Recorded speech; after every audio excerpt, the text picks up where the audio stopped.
हो सकता है, ये ईजमेंट से कनेक्ट हो सकता है, ठीक है ना।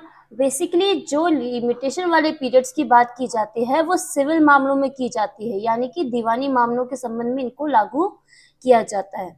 तो जब हम सबसे पहले देखते हैं, जब भी हम किसी एक्ट को स्टार्ट करते हैं तो हम देखते हैं कि इसमें महत्वपूर्ण बिंदु क्या है। तो इसमें देखा जाए तो सेक्शन है 32 और आर्टिकल है 136। जी हाँ, आर्टिकल आर्टिकल ये वो कॉन्स्टिट्यूशन वाले आर्टिकल्स नहीं है, हमें पीछे एक शेड्यूल दे रखी है, शेड्यूल्स में आर्टिकल्स दे रखे हैं। टोटल कितने आर्टिकल्स दे रखे हैं? 136 आर्टिकल्स दे रखे हैं। इन आर्टिकल्स में हमको क्या बता रखा है? इनमें बेसिकली ये बता रखा है कि भाई किस तरीके के वाद होंगे, किस तरह के वाद होंगे, कितने समय के अंदर वाद दायर किया जाएगा, और इनके वाद का चलना प्रारंभ कब होगा, मतलब वो वाद कब से स्टार्ट होगा। तो ये जो बात है ये हमको पीछे जो आर्टिकल्स दे रखे हैं उनमें बता रखी है, ठीक है। तो एक आर्टिकल तो हम देखते हैं कॉन्स्टिट्यूशन में और एक आर्टिकल हम देखते हैं हमारे लिमिटेशन एक्ट में। ये दोनों अपने आप में अलग अलग होते हैं, ठीक है। तो बात करते हैं कि भाई इस पे राष्ट्रपति के हस्ताक्षर कब हुए थे, प्रेसिडेंट के हस्ताक्षर कब हुए थे। 5 अक्टूबर 1963 को इसको राष्ट्रपति की सहमति मिली थी और 1 जनवरी 1964 से इसको लागू किया गया था। अब जब हम इसके चैप्टर्स की बात करते हैं तो यहाँ पे चैप्टर्स नहीं होते, यहाँ पे होते हैं पार्ट्स। ये देखिए यहाँ पे दे रखे हैं टोटल पार्ट 5 दे रखे हैं।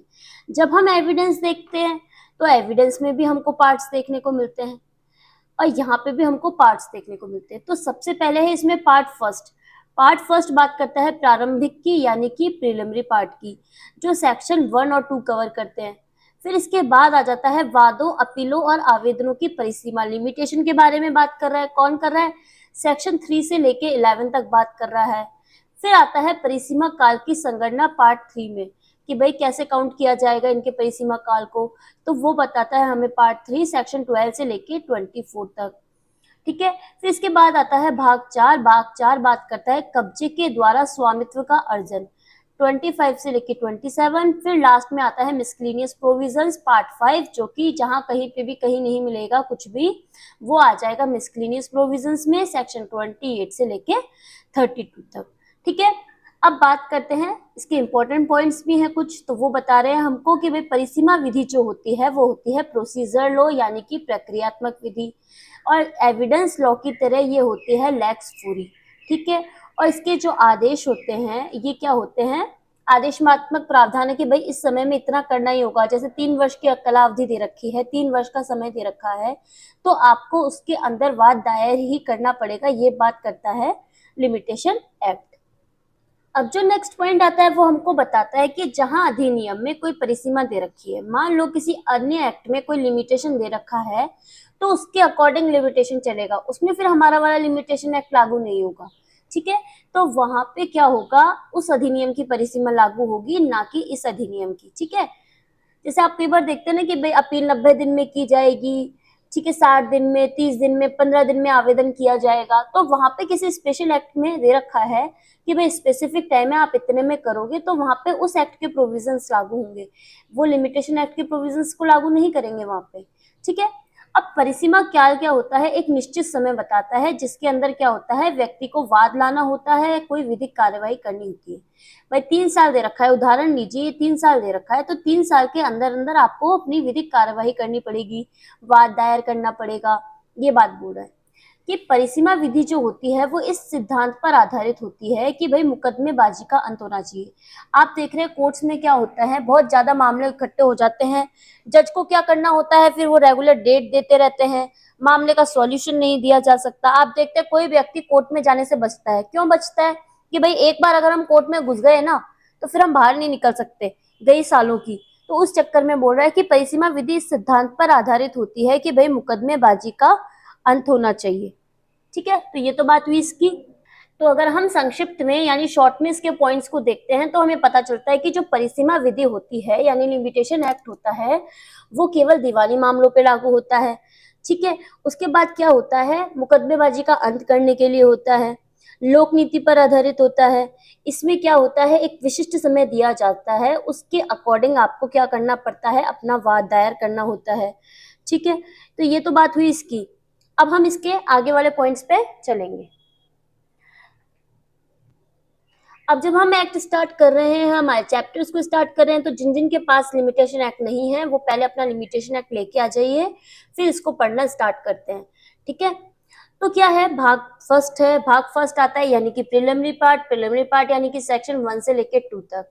सबसे पहला सेक्शन जो आता है, जो अन्य एक्ट में होता है, मतलब अदर एक्ट्स में होता है, वैसा का वैसा ही यहाँ पे है, संक्षिप्त नाम, विस्तार और प्रारंभ।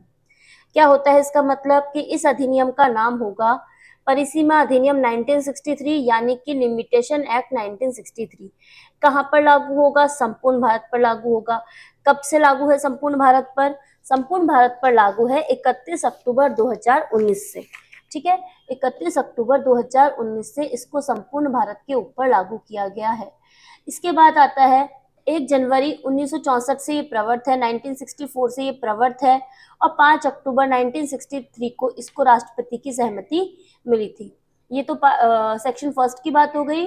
फिर इसके बाद बात करेंगे सेक्शन 2 यानी कि हमारी परिभाषाएं। तो सबसे पहले जो इसमें परिभाषा आती है वो आती है आवेदक की परिभाषा। लेकिन हमको आवेदक की परिभाषा को देखने से पहले देखना पड़ेगा सेक्शन 29। जी हाँ, बोले मैम आप इतने पीछे सेक्शन पे जा रहे हो, अभी तो हमने पहले ही सेक्शन स्टार्ट किया है। बिल्कुल, हम सेक्शन 29 पे जाएंगे क्योंकि उसको हमको सेक्शन 1 के साथ पढ़ना पड़ेगा। सेक्शन 1 के साथ इसलिए पढ़ना पड़ेगा क्योंकि वहां पे ये प्रोविजंस दे रखे हैं कि भाई लिमिटेशन एक्ट के प्रोविजंस कहाँ पे लागू नहीं होंगे। ठीक है, यानी कि लिमिटेशन एक्ट के प्रोविजंस से रिलेटेड अन्य जो प्रावधान है वो वहां पे दे रखे हैं। तो जो व्यावृत्ति वाला पॉइंट आता है सेक्शन 29 के अंतर्गत, वो हमको बोलता है कि इस अधिनियम के बाद आईपीसी 1872 की धारा, आईपीसी नहीं है यहाँ पे, आईपीसी नहीं है, इंडियन कॉन्ट्रैक्ट एक्ट है, इंडियन कॉन्ट्रैक्ट एक्ट ये है, यहाँ पे गलत मिसप्रिंट हो गया है। तो इस अधिनियम की जो बात होगी वो इंडियन कॉन्ट्रैक्ट एक्ट 1872 की जो धारा है सेक्शन 25 है उसके ऊपर इफेक्ट नहीं डालेगी। सेक्शन 25 किससे रिलेटेड है? बिना प्रतिफल के करार शून्य होते हैं, आप लोगों ने देखा होगा, कॉन्ट्रैक्ट एक्ट देखा होगा, उसकी बात कर रहा है यहाँ पे। फिर जो आता है विशेष विधि, स्थानीय विधि में जो परिसीमा काल दे रखा हो तो लिमिटेशन एक्ट के सेक्शन 3 के प्रोविजन अप्लाई नहीं होंगे, ये बोल रहा है हमको। अब हमको देखना पड़ेगा भाई सेक्शन 3 बोल रहा है तो आखिर सेक्शन 3 क्या होता है? सेक्शन 3 होता है बार ऑफ लिमिटेशन यानी कि परिसीमा के द्वारा वर्जन। अभी जब हम आगे देखेंगे तो हमें पता चलेगा इसके बारे में। तो ये बात बोल रहा है कि जहाँ पे स्पेशल लॉ दे रखा है, लोकल लॉ दे रखा है, तो वहां पे अगर कोई लिमिटेशन दे रखी है तो वहां पे जो लिमिटेशन एक्ट के सेक्शन 3 के जो प्रोविजंस है उनको अप्लाई करेंगे। फिर उसके बाद आता है विवाह और विवाह विच्छेद के मामले में जो बात होती है उन पर ये कार्यवाही लागू नहीं होगी। ठीक है, मैरिज से रिलेटेड बात कर रहा है। फिर उसके बाद आता है ईजमेंट से रिलेटेड जो प्रोविजंस होते हैं, जहाँ सुखाचार अधिनियम यानी कि ईजमेंट एक्ट लागू है, वहां पर सेक्शन 25, 26 और सेक्शन 2 में जो सुखाचार यानी कि ईजमेंट के प्रोविजंस दे रखे हैं लागू नहीं होंगे। निष्पादक या प्रशासक या अन्य के रूप में कार्य किया जाता है तब भी ये लागू नहीं होंगे। ये वाली बात बोल रहा है हमको सेक्शन 29। अब बात करते हैं हम सेक्शन 2 की। जब हम सेक्शन 2 पे आते हैं तो सबसे पहले आता है ए से एप्लीकेंट। ए से एप्लीकेंट क्या होता है? एप्लीकेंट आवेदक होता है। इसमें कौन कौन शामिल होते हैं? अर्जीदार होता है यानी कि पिटिशनर होता है, और वह व्यक्ति होता है जिससे या जिसके माध्यम से आवेदक यानी कि एप्लीकेंट जो होता है अपना आवेदन करने का अधिकार रखता है, और वह व्यक्ति होता है जिसकी संपदा का प्रतिनिधित्व आवेदक के द्वारा किया जाता है। तो ये तो बात हुई हमारे आवेदक की। अब हम आगे बात करते हैं। अब आता है आवेदन। बी से हो गई एप्लीकेशन। क्या बोल रहा है कि भाई आवेदन के अंतर्गत आती है एक अर्जी। क्या आती है? अर्जी आती है। अर्जी क्या होती है? अर्जी होती है रिक्वेस्ट। ठीक है, अर्जी के अंदर यानी कि आवेदन होता है रिक्वेस्ट। फिर आता है सी से आता है विनिमय पत्र यानी कि bill of exchange. Bill of exchange क्या बात करता है? इसके अंतर्गत आते हैं हुंडी और चेक। ठीक है, हुंडी और चेक आते हैं, किस लिए आते हैं? मनी ट्रांजेक्शन वगैरह करते हैं ना अपन, जो सम व्यवहार किए जाते हैं कुछ खरीदने करने के संबंध में, तो उसमें आती है हुंडी और चेक, उसकी बात कर रहा है। फिर डी से आता है बंद पत्र। क्या आता है? बंद पत्र। क्या होता है बंद पत्र? बंद पत्र होते हैं बॉन्ड। डी से बॉन्ड, आप ऐसे याद कर सकते हैं इसको। फिर क्या होती है? बंद पत्र एक ऐसे लिखित होती है, एक ऐसा होता है, इंस्ट्रूमेंट होता है जिसके द्वारा कोई व्यक्ति क्या करता है, किसी अन्य को धन देने के लिए अपने कोई शर्त के बाध्यता के अधीन कर लेता है, मतलब बाउंड कर लेता है खुद को कि यदि कोई विनिर्दिष्ट कार्य किया जाए या नहीं किया जाए तो वह बाध्यता शून्य हो जाएगी।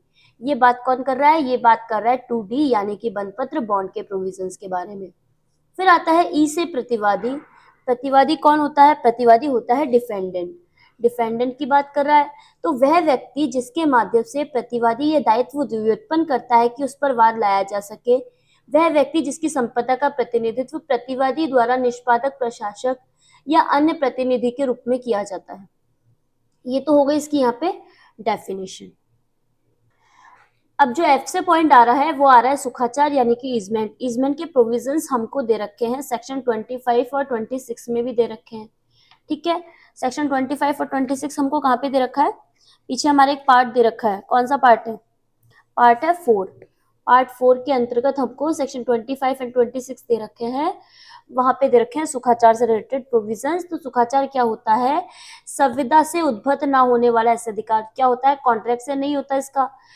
किससे होता है? जिसके द्वारा कोई व्यक्ति किसी अन्य की मृदा के किसी भाग को, किसी अन्य की जो भूमि वगैरह होती है उससे कोई भाग लगा हुआ हो या कोई चीज उगी हुई हो, उस पर अस्तित्ववान किसी चीज को हटाने, अपने लाभ के लिए विनियोजित करने का अधिकार होता है। ठीक है, क्या होता है इसके अंदर सुखाचार में कि भाई कोई और व्यक्ति बोलता है कि भाई इसको मेरे को लेने का अधिकार है, ये मकान है, इसको ये पड़ोसी बोलता है भाई ये इसको सबसे पहले मुझे खरीदने का अधिकार है, ये होता है सुखाचार। ठीक है, तो संविदा नहीं हुई, इनके बीच में कोई कॉन्ट्रैक्ट नहीं हुआ था। इसके में क्या होता है? एक व्यक्ति होता है, किसी जो दूसरे की भूमि होती है उससे संलग्न होती है, मतलब जुड़ी हुई होती है या आसपास होती है, तो वो बोलता है भाई पहले मुझे खरीदने का अधिकार है इसको। ठीक है, उसके अपने लाभ के लिए विनियोजित करने का हकदार होता है, ये बात बोल रहा है।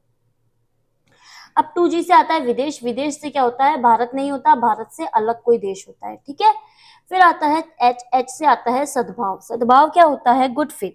गुड फेथ हमने आईपीसी में भी पढ़ा है। कहाँ पढ़ते हैं हम आईपीसी में? आईपीसी में हम पढ़ते हैं सेक्शन 52 के अंतर्गत 52 सद्भावना पूर्वक यानी 52 गुड फेथ। ठीक है, तो ये बात कर रहा है सद्भाव। सद्भाव यहाँ पे दे रखा है 2H के अंतर्गत सम्यक सतर्कता, ध्यान से की गई बात सद्भावना पूर्वक की जाती है। मतलब पूरी सावधानी बरती गई थी उस काम को करने में और फिर भी वो काम गलत हो गया तो वो होता है भाई सद्भावना पूर्वक। अगर गलती से करा तो वो उपेक्षा में चल जाएगा। ठीक है, गलती हो गई पर आपने पूरी ध्यान रखते हुए कोई बात करी है तो वो सद्भावना पूर्वक में आ जाती है। अब आता है वादी। वादी कौन होता है? जिसके माध्यम से वादी का वाद लाने का अधिकार उत्पन्न होता है। वह व्यक्ति जिसको संपदा का प्रतिनिधित्व वादी द्वारा निष्पादक, प्रशासक या अन्य प्रतिनिधि के रूप में किया जाता है। अब आता है जे। जे से आता है परिसीमा काल। बहुत इंपॉर्टेंट डेफिनेशन है हमारे लिए, क्योंकि हम लिमिटेशन एक्ट पढ़ रहे हैं तो हमको पता तो होना चाहिए ना कि भाई लिमिटेशन पीरियड होता क्या है आखिर। तो जो किसी वाद में, अपील में, आवेदन में, ठीक है, सूट में, अपील में और एप्लीकेशन के अंतर्गत अनुसूची में दिया गया। कौन से अनुसूची की बात कर रहे हैं? पीछे हमको एक शेड्यूल दी रखी है जिसमें आर्टिकल्स दे रखे हैं। वहां पे हमको बता रखा है कि भाई परिसीमा काल क्या होगा, 3 वर्ष, 12 वर्ष, 10 वर्ष, 1 वर्ष, ऐसे करके अलग अलग प्रोविजंस दे रखे हैं, उनकी बात कर रहा है। फिर इसमें इसके साथ साथ आता है एक विहित काल। विहित काल क्या होता है? जो उस अधिनियम के उपबंधों के अनुसार संगणित परिसीमा काल से है। ठीक है, ये वाली बात बोल रहा है हमको 2J। अब 2K आता है। 2K बोलता है वचन पत्र के बारे में। वचन पत्र क्या होता है? प्रोमिसरी नोट होता है। इसमें एक ऐसी लिखित आती है, एक ऐसा इंस्ट्रूमेंट आता है जिसके द्वारा उसका रचयिता, जिसने मतलब वो इंस्ट्रूमेंट बनाया है, किसी अन्य को, मतलब कोई दूसरा व्यक्ति होता है, उसको धन की कोई विनिर्दिष्ट राशि यानी कि स्पेसिफिक अमाउंट जो होता है निश्चित समय पर देने के लिए आत्यंतिकता वचनबद्ध होता है। आत्यंतिकता वचनबद्ध क्या होता है? यानी कि होता है एब्सोल्युटली टू पे, मतलब उसको पे करना होगा, उसके लिए वो वचनबद्ध होता है। ठीक है, ये वाली बात कर रहा है वचन पत्र। अब आता है 2L। एल क्या बोलता है? वाद। वाद में क्या शामिल होते हैं? अपील और आवेदन। क्या यहाँ पे अपील, यहाँ पे आती है अपील और आवेदन, ये दोनों की बात कर रहा है। ठीक है, तो ये बोल रहा है वाद में कौन कौन शामिल होगा? वाद में होगी अपील और आवेदन शामिल नहीं है। ठीक है, तो ये बोल रही थी मैं कि भाई क्या यहाँ पे अपील शामिल है? जी नहीं, यहाँ पे अपील शामिल नहीं है। वाद होता है सूट। सूट में शामिल नहीं होती अपील और आवेदन, यानी कि अपील एंड एप्लीकेशन यहाँ पे इंक्लूड नहीं होती। अब आता है एम से आता है अपकृत्य। अपकृत्य क्या होता है? टॉर्ट। टॉर्ट एक ऐसा सिविल दोष होता है जो क्या होता है, केवल संविदा भंग या न्यास भंग से शुरू होता है, यानी कि ब्रीच ऑफ कॉन्ट्रैक्ट होता है, ब्रीच ऑफ ट्रस्ट होता है, उसके बाद शुरू होता है। तो यहाँ पे क्या नहीं होना चाहिए? कॉन्ट्रैक्ट का ब्रीच नहीं होना चाहिए और न्यास भंग यानी कि ब्रीच ऑफ ट्रस्ट नहीं होना चाहिए। अब बात करते हैं ट्रस्टी कौन होता है। ट्रस्टी आता है एक ऐसा बेनामीदार बंधक की तुष्टि हो जाने के बाद कब्जे में रहने वाला बंधकदार हक के बिना सदोष कब्जा रखने वाला व्यक्ति नहीं आता है, ये बोल रहा है। कौन होता है न्यासी? भाई जो किसी और की संपत्ति को धारण करता है। ऐसा हम जानते हैं कि भाई ये ए नाम का व्यक्ति है, वो बी नाम की संपत्ति को सी के लिए धारण करके रखता है, ये होता है हमारा न्यासी। ये हमारा डेफिनेशन क्लोज खत्म हो गया है। अब हम आगे बढ़ेंगे, आगे बढ़ के चलेंगे हम पार्ट 2 की तरफ। पार्ट 2 किसके संबंध में है? वादों, अपीलों और आवेदनों की परिसीमा, limitation of suits, appeals and application. ठीक है, कहां से कहां तक सेक्शन कवर कर रहा है? कवर कर रहा है 3 to 11, 3 से 11 तक के प्रोविजंस को कवर कर रहा है। तो जब हम सबसे पहले सेक्शन 3 को बोलते हैं तो सेक्शन 3 बोलता है कि भाई परिसीमा के द्वारा वर्जन, बार ऑफ लिमिटेशन क्या होता है इसके अंतर्गत? इसके अंतर्गत कहता है कि जो 4 से 24 तक यानी 4 से लेकर 24 तक के प्रोविजंस जो होते हैं उनके उपबंधों के अध्ययन रहते हुए, मतलब सेक्शन 4 से लेकर 24 तक के प्रोविजंस को कवर करते हुए विहित काल के बाद हर संस्थित वाद की गई अपील और किया गया आवेदन खारिज कर दिया जाएगा। मतलब आपको अगर विहित काल दिया रखा है और आपने विहित काल के बाद कोई भी वाद संस्थित किया, कोई भी अपील संस्थित की या कोई भी आवेदन किया तो उसको क्या कर दिया जाएगा? खारिज कर दिया जाएगा, मतलब एक्सेप्ट नहीं किया जाएगा उसको। ठीक है, और क्या होगा इसके अंतर्गत? प्रतिरक्षा के बारे में इसमें बात उठाई जा सकती है, ये बोल रहा है हमको सेक्शन 3। इसका मतलब हो गया भाई डिफेंस के रूप में आपने लिमिटेशन के अंतर्गत बात नहीं उठाई हो, अपना पक्ष नहीं रखा हो। तो जब हम बात करते हैं आगे तो कहता है कि वादपत्र जब हुआ माना जाता है, मतलब वादपत्र जब संस्थित हुआ माना जाता है जब वादपत्र को उचित अधिकारी के समक्ष पेश किया जाता है, मतलब उचित अधिकारी के समक्ष उसको उपस्थित कर दिया गया। और जब अकिंचन के रूप में, अकिंचन कौन होता है? अकिंचन होता है पॉपर, पॉपर के रूप में जब तक वाद लाने के लिए उसके द्वारा आवेदन नहीं किया जाता। मतलब क्या होता है, जब हमारा सेक्शन 13 आएगा तो उसमें बताया गया है कि भाई अकिंचन के रूप में वाद लाने के लिए आवेदन किया जाता है। तो जब अकिंचन के रूप में वाद लाने के लिए आवेदन किया जाता है तो जब तक ऐसा आवेदन किया जाता है उसकी बात बोल रहा है कि जब वो अकिंचन के रूप में वाद लाता है तब उसका आवेदन वादपत्र हुआ माना जाता है, संस्थित हुआ माना जाता है। और कंपनी के विरुद्ध जब होता है जब दावेदार के द्वारा दावे का परिदान शासकीय समापक को पहली बार किया जाता है, ये वाली बात बोल रहा है हमको सेक्शन 3। फिर इसके बाद आता है मुजरा और प्रतिदावे के संबंध में, यानी कि सेट ऑफ के संबंध में और काउंटर क्लेम के संबंध में बोल रहा है क्या होगा कि ये एक अलग से वाद माना जाएगा और ऐसा दावा संस्थित हुआ तब समझा जाएगा, मतलब ऐसे दावे को एक्सेप्ट किया हुआ तब माना जाएगा जब उस तारीख को जिसको वह वाद संस्थित किया गया है उसमें मुजरे का अभिवचन किया गया है, यानी सेट ऑफ का उसने बात करी है उसके अंतर्गत। फिर प्रतिदावे यानी काउंटर क्लेम के संबंध में क्या होगा? उस तारीख को जिसको न्यायालय में काउंटर क्लेम किया गया है, प्रतिदावा किया गया है, संस्थित किया गया समझा जाएगा। उच्च न्यायालय में प्रस्ताव की सूचना द्वारा आवेदन तब होता है जब आवेदन उस न्यायालय के उचित ऑफिसर के समक्ष किया जाता है। तो ये तो बात हुई थी सेक्शन 3 की। अब हम सेक्शन 4 की तरफ चलेंगे। सेक्शन 4 हमको बोल रहा है विहित काल का अवसान जब न्यायालय बंद हो, मतलब विहित काल का जब अवसान कब हो जाएगा? जब न्यायालय बंद हो जाएगा। इसका क्या मतलब हुआ? इसका मतलब हुआ कि expiry of prescribed period when court is closed. इसका मतलब होता है जहां किसी वाद अपील आवेदन के लिए विहित काल का अवसान किसी ऐसे दिन होता है, मतलब जो विहित काल का पीरियड होता है किसी ऐसे दिन खत्म हो रहा है जिस दिन न्यायालय बंद हो, यानी कि कोर्ट बंद हो, तो वाद अपील आवेदन उस दिन किए जा सकेंगे जिस दिन न्यायालय दोबारा खुलेगा। ठीक है, मान लीजिए 31 तारीख को खत्म हो रहा है पीरियड, तो 1 तारीख को इसको विहित काल दोबारा वैसे शुरू होना चाहिए था। ठीक है, मतलब यहाँ पे पीरियड खत्म हो रहा है, तो उसके बाद जब होगा, जब दोबारा कर सकेगा विहित काल का अवसान तब होगा। विहित काल का अवसान हो रहा है 31 तारीख को। ठीक है, इस दिन है कोर्ट बंद, तो दूसरे दिन जब ये खुलेगा तो क्या होगा? उस दिन इसका शुरू हो जाएगा विहित काल, मतलब यहाँ से फिर वो आवेदन वगैरह शुरू कर सकेंगे। ठीक है, ये बात बोल रहा है हमको 1 तारीख से वापस शुरू कर सकेंगे, ऐसे बोल रहा है। अब आ रहा है कतिपय दशाओं में विस्तारण, सेक्शन 5 बोल रहा है। कतिपय दशाओं में विस्तारण का मतलब हो क्या हो गया? मतलब विहित काल का कतिपय यानी कि जो प्रिस्क्राइब पीरियड होता है उसका कतिपय दशाओं में विस्तारण किया जा सकता है, उसको आगे बढ़ाया जा सकता है। कब लागू होगा ये लागू होगा वाद के संबंध में। यहाँ पे क्या होता है? अपील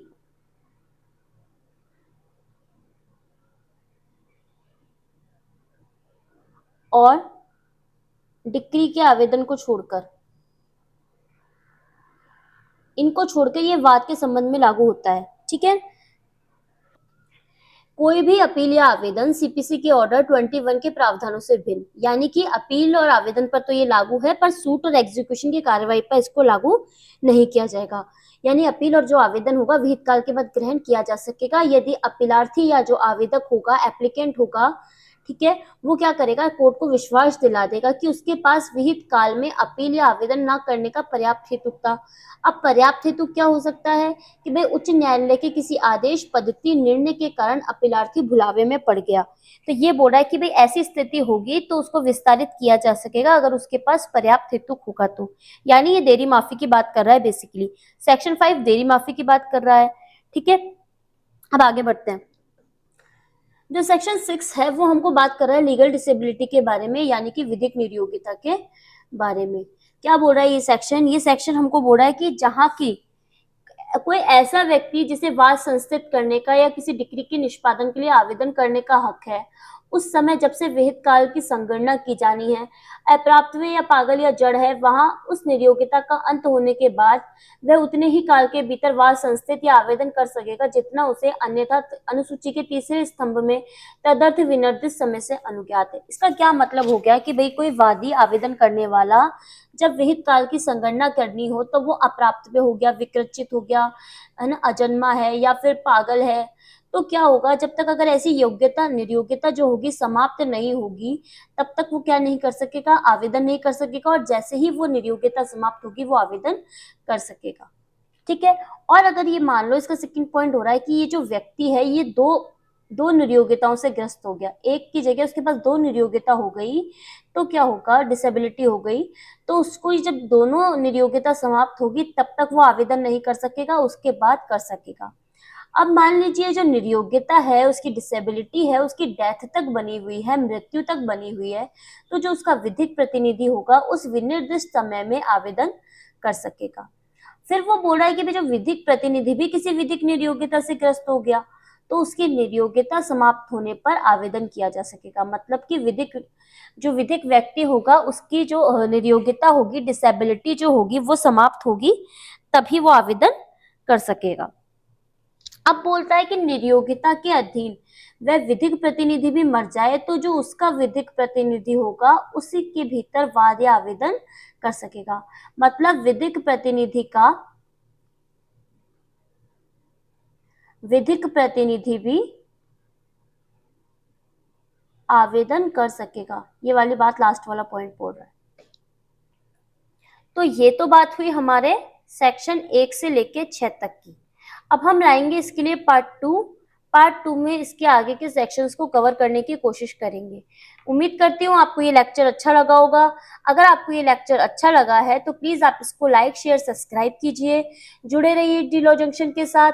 आप हमारी offline classes and online classes के लिए भी संपर्क कर सकते हैं, जो है हमारा डी लॉ इंस्टीट्यूट, और आप हमारे टेलीग्राम चैनल से भी जुड़ सकते हैं, जो है हमारा डी लॉ इंस्टीट्यूट करके। फिर क्या होगा, उसमें अगर हमारे पास कोई भी इंफॉर्मेशन आएगी तो हम वहां पे आपको अपलोड कर देंगे। ठीक है, और मेजर और माइनर के संबंध में सेक्शन रिकॉल करने के लिए हमने एक बुक लॉन्च कर रखी है, वो है हमारी इंडेक्सोपीडिया। उसका क्या होगा, उससे आप अपने सेक्शंस को रिकॉल कर सकते हैं लास्ट टाइम पे। तो अगर आपको पसंद आए तो इंडेक्सोपीडिया न केवल माइनर के संबंध में है बल्कि है संबंध में मेजर के संबंध में भी। आखिर क्या है इंडेक्सोपीडिया के अंदर? इंडेक्सोपीडिया में आते हैं इंडेक्स से तात्पर्य हो गया जो भी हमारे एक्ट्स दे रखे होते हैं उनके स्टार्टिंग में दिए होती है इंडेक्स से क्या होता है, हम हमारे सेक्शंस को रिकॉल करते हैं। सेक्शंस रिकॉल करने से क्या होता है, हम क्या कर सकते हैं, हमारे सेक्शंस को याद कर सकते हैं। जब कभी हम जाते हैं जुडिशरी का एग्ज़ाम देने या फिर किसी एपीओ से रिलेटेड एग्ज़ाम देने, तो हमें क्या होता है, सेक्शंस रिकॉल होने बहुत ज़रूरी होते हैं। हम इतनी मोटे मोटे एक्ट्स को साथ में नहीं लेके जा सकते हैं, इसलिए बनाई गई है इंडेक्सोपीडिया। ये हो गई हमारी माइनर के संबंध में इंडेक्सोपीडिया, और ये हो गई हमारे मेजर के संबंध में इंडेक्सोपीडिया। इसमें ना केवल पुराने एक्ट्स हैं बल्कि हमारे जो नए एक्ट शामिल हुए हैं इनको भी इस इंडेक्सोपीडिया में शामिल किया हुआ है। यानी बीएनएस, बीएनएसएस और बीएसए भी हमारे इस इंडेक्सोपीडिया में शामिल है। डिसेबिलिटी बताई थी। अब हम बात करते हैं कि कई व्यक्तियों में से एक की निर्योग्यता, मतलब कई व्यक्ति हैं, उनमें से अगर एक व्यक्ति डिसेबल हो जाएगा, निर्योग्य हो जाएगा, तो क्या होगा। तो इसके अंतर्गत क्या होता है कि वो कोई वाद होता है, डिक्री के निष्पादन के लिए कोई आवेदन किया जाता है, जिसके लिए हकदार कौन होते हैं, संयुक्त रूप से होते हैं, केवल एक अकेला व्यक्ति नहीं होके संयुक्त रूप से हकदार होते हैं। तो ऐसी विधिक निर्योग्यता के अधीन हो और उस व्यक्ति की सहमति के बिना उन्मोचन किया जा सकता है। इसका मतलब ये हुआ कि भाई ये 1, 2, 3 और 4 पर्सन्स हैं। इन चारों में से क्या होता है, इन चारों की सहमति अगर ये अकेला व्यक्ति दे सकता है तो क्या होगा, अगर इसकी सहमति के बिना उन्मोचन किया जा सकता है तो ठीक है, फिर उसका समय चलना प्रारंभ हो जाएगा, मतलब लिमिटेशन का जो पीरियड होगा वो चलना शुरू हो जाएगा। पर ऐसा होता है कि भाई ऐसा उन्मोचन नहीं दिया जा सकता हो कि भाई जब तक ये निर्योग्यता इसकी खत्म नहीं होगी, इसकी डिसेबिलिटी खत्म नहीं होगी, तब तक अगर उन्मोचन नहीं किया जा सकता हो तो समय का चलना प्रारंभ नहीं होगा। कब चलना प्रारंभ होगा, जब इसकी डिसेबिलिटी खत्म हो जाएगी। या फिर क्या होगा, इसकी तरफ से इनमें से कोई भी व्यक्ति क्या होता है, सहमति देने के लिए सक्षम नहीं होता, या उस निर्योग्यता का अंत नहीं हो जाता, डिसेबिलिटी का अंत नहीं हो जाता। इसके एग्जाम्पल्स क्या क्या हो सकते हैं, इसके एग्जाम्पल्स हो सकते हैं कि भाई स्थावर संपत्ति जो होती है हमारी, ठीक है ना, स्थावर संपत्ति जो होती है, इमूवेबल प्रॉपर्टी होती है, उसके संबंध में जो दायित्व आता है, लाइबिलिटी आती है, उसकी बात की जाती है। और क्या होता है, कुटुंब, कौन सा कुटुंब, मिताक्षरा विधि द्वारा शासित हिंदू अविभक्त संपत्ति, उसका जो कुटुंब होता है, क्या होता है, जैसा कि माना जाता है कि एक परिवार होता है, एक परिवार होता है तो उसमें मान लीजिए 4 सदस्य हैं, 4 सदस्य हैं, तो ये जो सबसे बड़ा सदस्य होगा वो कुटुंब का कर्ता होगा, और ये इन तीनों की तरफ से भी क्या करता है, कोई भी प्रबंध करता है। तो क्या होगा कि ये इसकी जो सहमति होगी वो आवश्यक होगी। ये बात करता है कि भाई ये अन्य व्यक्तियों की तरफ से भी क्या कर सकता है, सहमति दे सकता है, क्योंकि ये क्या करता है, परिवार का प्रबंध करता है, व्यवस्था करता है। अब हम आगे बढ़ेंगे, आगे बढ़ के चलेंगे हम सेक्शन 8 की तरफ। सेक्शन 8 हमको बताता है विशेष अपवाद, यानी कि स्पेशल एक्सेप्शन।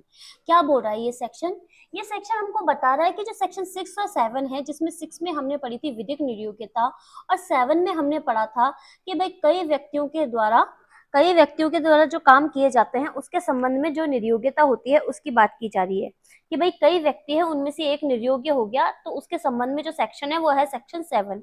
तो वो जो बात होती है उस पर शूफा के अधिकारों पर लागू नहीं होती, शूफा के अधिकारों को प्रवर्तन करने वाले वादों को लागू नहीं किया जाएगा, और इसकी जो परिसीमा काल की संगणना होगी उसको 3 वर्ष से अधिक विस्तारित नहीं किया जाएगा। ठीक है, अब हम बात करते हैं सेक्शन 9 की। सेक्शन 9 हमको बोलता है समय का निरंतर चलते रहना। क्या होता है समय का निरंतर चलते रहना, मतलब एक बार समय चलना प्रारंभ हो गया तो वो कभी नहीं रुकता। जैसा कि हम जानते हैं हमारे लिए पढ़ाई इतनी इंपॉर्टेंट है कि भाई आज हमने अगर पढ़ना डिसाइड किया, तो अगर हमने इसको कल के लिए टाल दिया तो हमारे लिए तो ये क्या होगा, क्योंकि हमारे लिए तो समय चलना शुरू हो चुका है कि भाई हमारा एग्जाम डिसाइडेड है, तो चल रहा है कि भाई 23 जून आने वाली है, और हमने अगर इसको छोड़ दिया बीच में तो हमारे लिए तो नुकसान हो गया। तो यही बात बोल रहा है कि जहां एक बार समय का चलना शुरू हो गया तो फिर वो नहीं रुकता है। लेकिन इसके कुछ अपवाद है। क्या बोलता है कि भाई जहां एक बार समय का चलना प्रारंभ हो गया तो वो किसी भी निर्योग्यता के कारण नहीं रुकेगा, परंतु क्या हुआ, किसी व्यक्ति की हो गई मृत्यु, अगर किसी व्यक्ति की जो कोई वाद या आवेदन वगैरह करने वाला है उस व्यक्ति की हो गई मृत्यु, तो कुछ समय के लिए समय रुक जाएगा, कि मतलब वो बाद में उसका कोई विधिक प्रतिनिधि वगैरह होगा वो वाद दायर कर सकता है। या मान लीजिए किसी मामले में इंजेक्शन ऑर्डर जारी हो गया, व्यादेश जारी हो गया, तो उसकी बात कर रहा है। फिर क्या हो गया, सद्भावना पूर्वक, ठीक है ना, सद्भावना पूर्वक गलत क्षेत्राधिकार में कोई वाद या आवेदन दायर कर दिया गया है, तो क्या होगा, तब भी समय को रुकना शुरू हो जाएगा कि भाई कोई बात नहीं, आप आगे जाके उस समय को काट के और आगे उस पीरियड को जोड़ सकते हो। फिर आता है अकिंचन के रूप में। अकिंचन क्या होता है, पॉपर के रूप में अगर कोई वाद या आवेदन वगैरह किया गया है तो जब तक उसको आवेदन के रूप में कंसेंट वगैरह कोर्ट की तरफ से नहीं मिलेगी तब तक की बात कर रहा है। फिर उसके बाद होता है प्रतिलिपि प्राप्त करने में लगा समय। कौन सी प्रतिलिपि, भाई न्यायालय के द्वारा किसी प्रतिलिपि को प्राप्त करना है, उसमें जो समय लगा है उसकी बात कर रहा है, कि भाई अगर उस समय को आपको कोई समय लग रहा है प्रतिलिपि प्राप्त करने में तो उसको यहाँ पे काट देंगे, मतलब समय उस समय के लिए रुक जाएगा। फिर आता है ऋणी का प्रशासन पत्र, उसकी भी बात कर रहा है कौन, सेक्शन 9। ये इसके अपवाद हो गए। अब हम आगे चलेंगे, आगे बढ़ के चलेंगे हम सेक्शन 10 की तरफ। सेक्शन 10 हमको बोल रहा है न्यासियों या उनके प्रतिनिधियों के लिए वाद। कौन होता है न्यासी? जब हमने डेफिनेशन क्लोज देखा है तो उसमें एक सेक्शन आया था 2n। 2n में हमको न्यासी की डेफिनेशन दे रखी थी कि भाई ये है 2 और ये है, रुकिए एक मिनट, 2 और ये है n।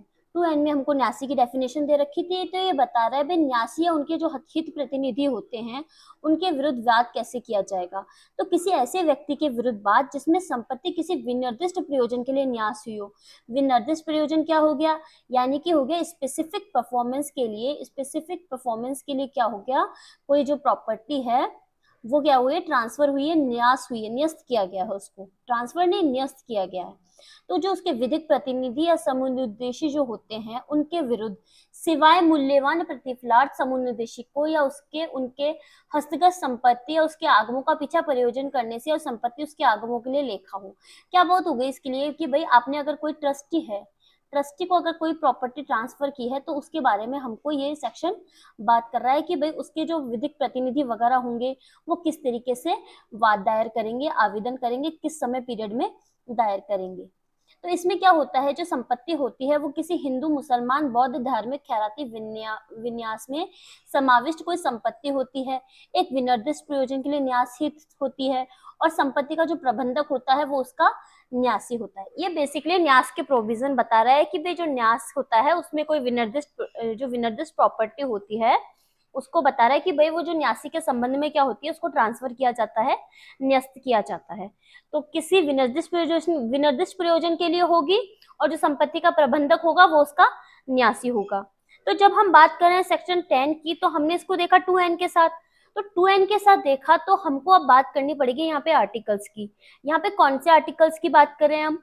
यहाँ पे हम उन आर्टिकल्स की बात कर रहे हैं जो न्यास और न्यास संपत्ति संबंधी वाद के बारे में है।